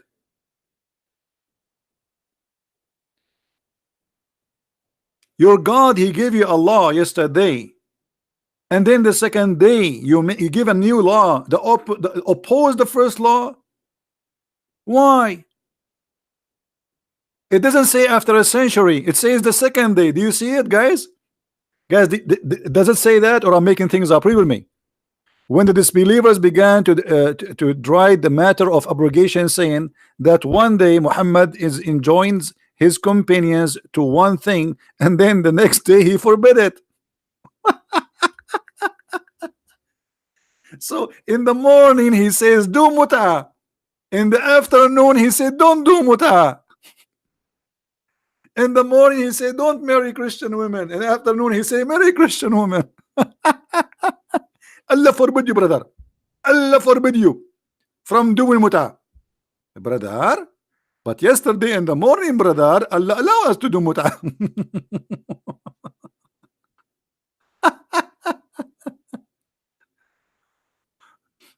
But I understand. I am if I am in your panties, and thank God I don't need them. I will be suffering like this. But so enjoy your panties. Stay with them. Hmm? Stay with them. Uh, uh, okay. What? Look at this guy, guys. Look at this. Look at this. ZB. Look at. You like to hide under the skirt of scholars. Look at those idiots. He just admitted that this guy is a scholar. You learn Islam from who, you idiot? Don't you learn Islam from the scholars, Muslim scholars? So you agreed that the Muslim scholars. I cannot prove that from the Quran, authentic hadith. So what I was showing you all those 3 hours, I was showing you authentic Quran and authentic hadith. Isn't it the hadith says that the prophet he forgot Quran? Here we go.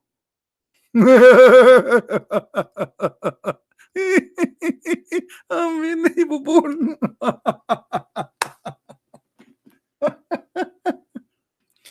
You are hiding under the skirts. No, I'm hiding under the skirt of Muhammad. By the way, do you know that your prophet he used to wear the skirt of Aisha too? Yes, and now I'm hiding under his skirt, Aisha's skirt.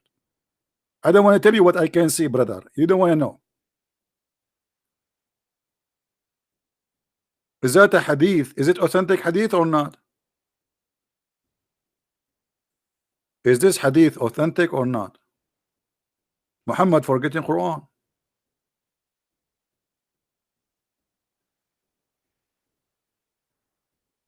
Hello.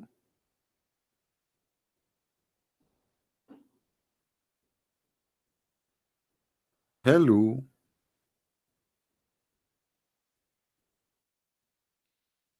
We have only 675 likes, but we have more than 1,000 people watching. Man, people don't like me.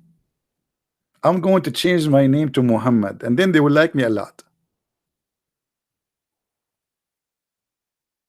And then they will subscribe from the distance of 1 month journey because they are scared.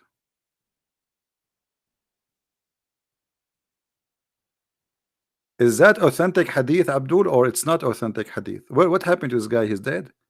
He's searching Google. You have humiliated me. Why? Did you break my teeth the same as what happened to your prophet? He hid between the legs of Aisha. How your prophet can read the Quran if you have no teeth? I mean, this guy, he lost his teeth from the beginning of the time he claimed to be a prophet. Imagine you once take your teeth off and let us see how you can recite the Quran. A prophet, his God could not protect his teeth, but yet he have to recite the Quran. Hello?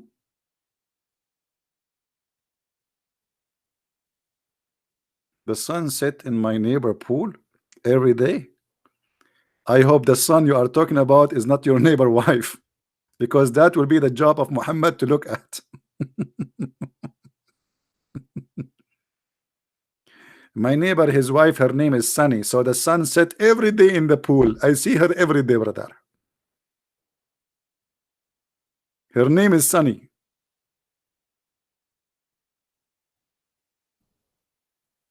And Abdul,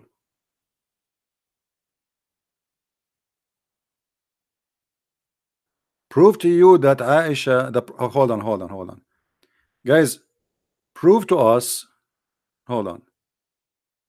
I mean, those Muslims are asking for it, aren't they? Hold on. ZB, prove to us that the Prophet wear Aisha skirt at challenge.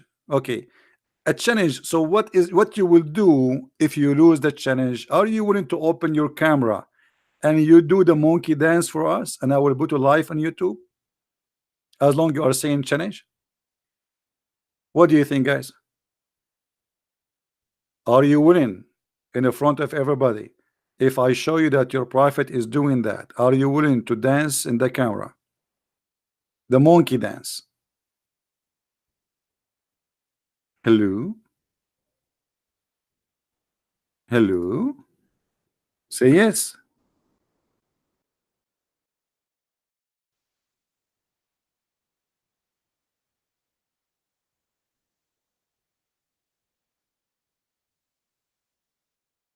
Did he say yes?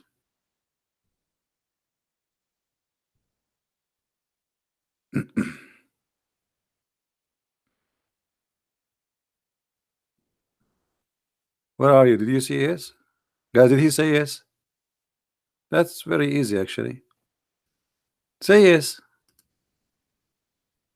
Swear by Allah you would do that. I'm waiting for you. It will take me less than 30 seconds to show you your prophet wearing his wife's skirt.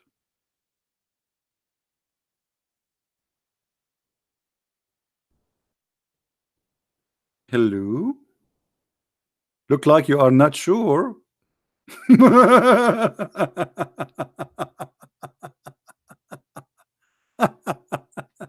Okay, let's have a deal. What about you call me live in Paltalk and I will make you read the hadith for us? Only, I don't want you to do anything. Don't do monkey, nothing. You read the hadith for us. Is that fair, guys? Is that fair? You read it. Whatever is in the screen, you read it. Who dare to do so?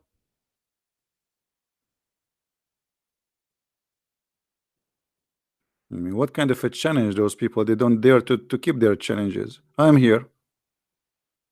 I'm giving you opportunity to call me live and explain yourself.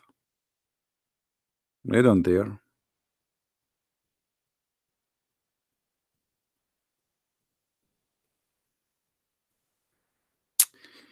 Anyway, guys, we don't wanna be out of Muslims in one day. I mean, we have to leave something for tomorrow. I don't like to talk to you anymore. Did you tell your mom about that? Be honest with me. Did you tell your mom that you don't like to talk to me anymore? Please tell me the truth. Did you tell your mom? I told my mommy I don't like to talk to you anymore.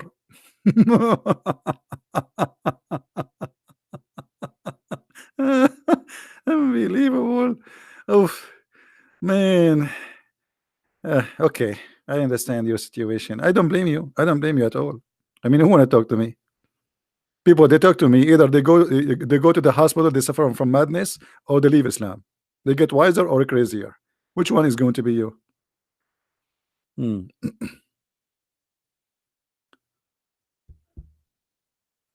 Anyway, guys, again, don't forget to subscribe for the other channel. The admin, they will post for you the link. As I said, soon we will put this channel for sleep for a couple of weeks, and we will do podcast in the other channel, which means you will not be able to find me unless you subscribe to the new or the other YouTube. There we have a couple of thousand only, so we want to move a lot of people as a backup for that channel.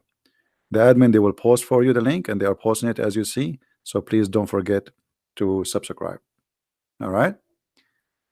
Uh, yeah, well, the sun sit in the murky water, and we have to be honest. By the way, there's a very well-known scientist from Japan. He proved that. His name is Yama. I do lie, Yama. Very well known. The Muslims, when they make articles about science in the Quran, they insert names nobody knows where they are coming from, and even names you know them, but they never said what they said. As an example, the Muslim, they say to you, brother, a very well known brother, George Bernard Shaw, brother, he said, if the Prophet today was alive, he can solve all the problem during drinking his morning coffee, brother. Okay, Muslims, which book George Bernard Shaw he said that? They fabricate lies. They use names of famous people just to fool you. George Bernard Shaw, he said that. Are you sure? Hmm. Okay. Well, maybe a year or 10 years or 20 years, God knows. Christian Prince, he will die. And then the Muslims, they will say, Christian Prince, yes, he was attacking Islam, brother, but a second before he died, he put his middle finger up and he said Shahada. I will not be surprised if they do that.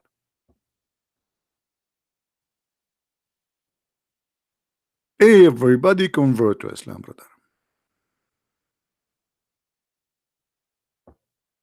And yeah, Abdul.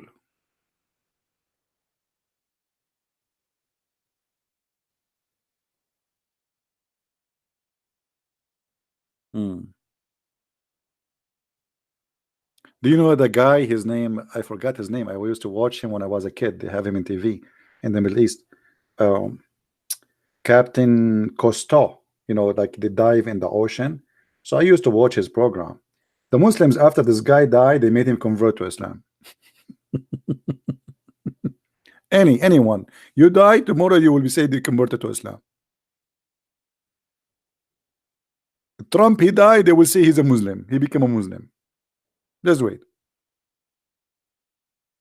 A cult of Satan who cannot back itself, he fabricate lies, because cults only stand on lies. They have nothing real, and they cannot stand for a truth. So they need to lie in order to make their religion, or their cult look like a religion.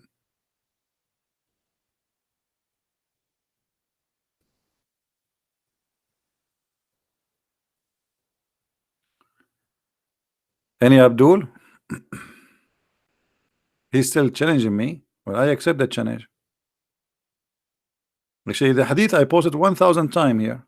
Not only, it's not something new. Correct, guys?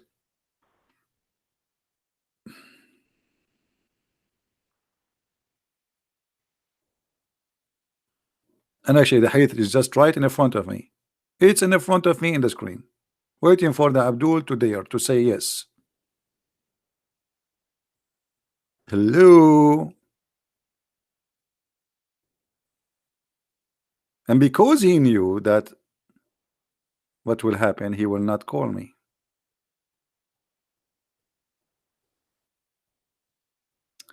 All right, guys, I think we have enough for today. Did we have enough? Did you guys enjoy being here?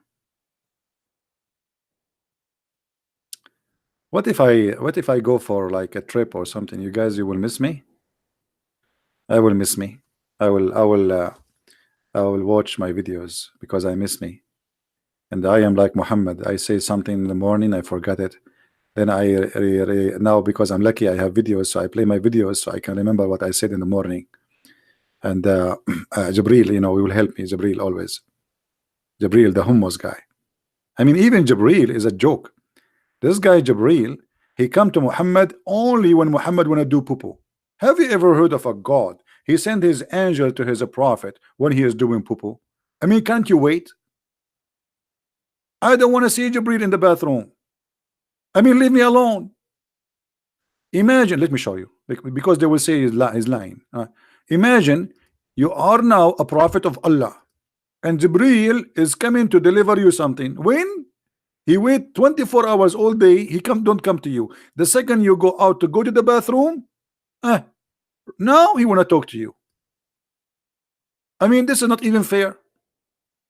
This is chapter 1, verse number 1 in the Quran, brother. The book of Asbab al-Nuzul, which means the reason for the verses to come down. Read carefully, brother. Read carefully. What a drama.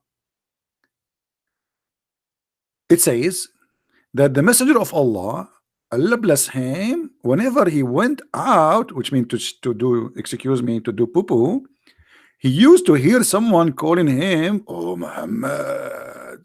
And whenever he heard this, he used to flee, la, la, la, la, la, la, la, la, like, you know, like, la, la, la, la, la, la, la. What the heck? Why the prophet he flee? Oh, you guys, you don't see the screen? Oh, sorry, I apologize. You don't see the screen. Jibril did not inspire me. He just did. Do you see it?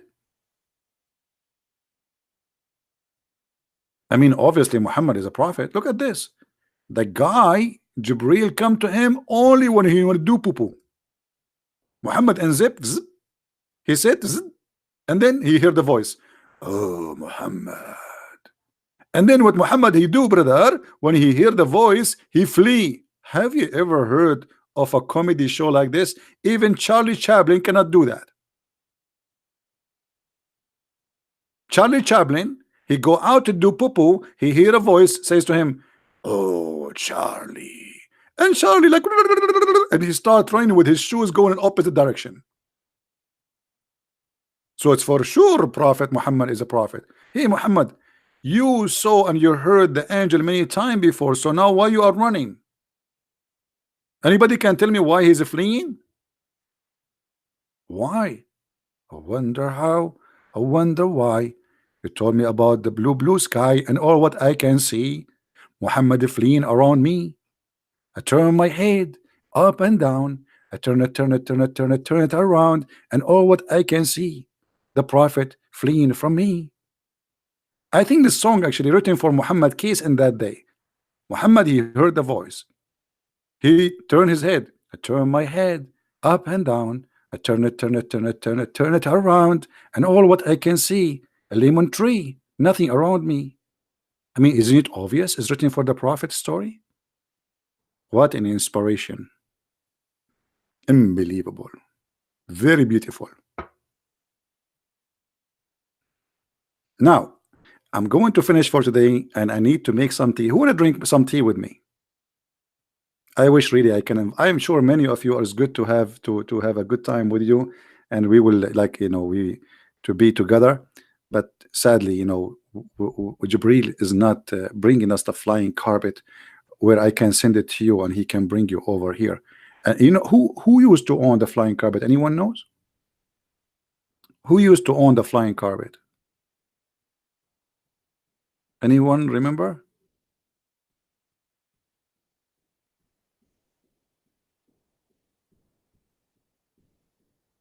Nobody remember? Solomon. This is all the news. It's my dad, brother. Because brother, we Arab, we are pirates, and we hijacked the Solomon ship, and we took the carpet from the ship, brother. And then my dad, brother, he can bring me to America by the carpet. I did not pay for ticket, brother. I passed all security, immigration, and Trump could not stop me by the help of the flying carpet. And by the way, don't just keep that secret, because I don't want the FBI to know about the flying carpet in my house. And then they will go and they come and they arrest me because they will accuse me I'm smuggling immigrant. Flying carpet, Muhammad. I mean, even flying carpet in your book. I mean, what is left? What is left? Even a flying carpet. I want to get one. I am desperately in need of a flying carpet, so I will not pay for airplane ticket. Anyway, guys, I love you all, and I hope the Muslims will not hate me much. But it's okay if you hate me, I understand. But trust me, I don't hate you. I really try. I'm trying to help you, my friend. You Muslims, you are not You know, you are not listening to your mind and your heart. We don't hate you. We are trying to help you. But you understand it, that we are making fun of your cult. But what I can do, it's a stupid thing. And I believe the only way to wake up somebody sometime is comedy. To show him how silly what he believe in. It is really silly. It is really silly to believe that God is a vagina vendor. God, he will increase the size of your penis. God will make your penis never sleep. God will make little boys a servant for you, which is a child abuse for eternity, as you claim. This is cannot be God. God is about justice, and it's not justice to give me women for sex and boys to serve for eternity just because I believe in God. God is not stupid who says stupid things as we see in the Quran.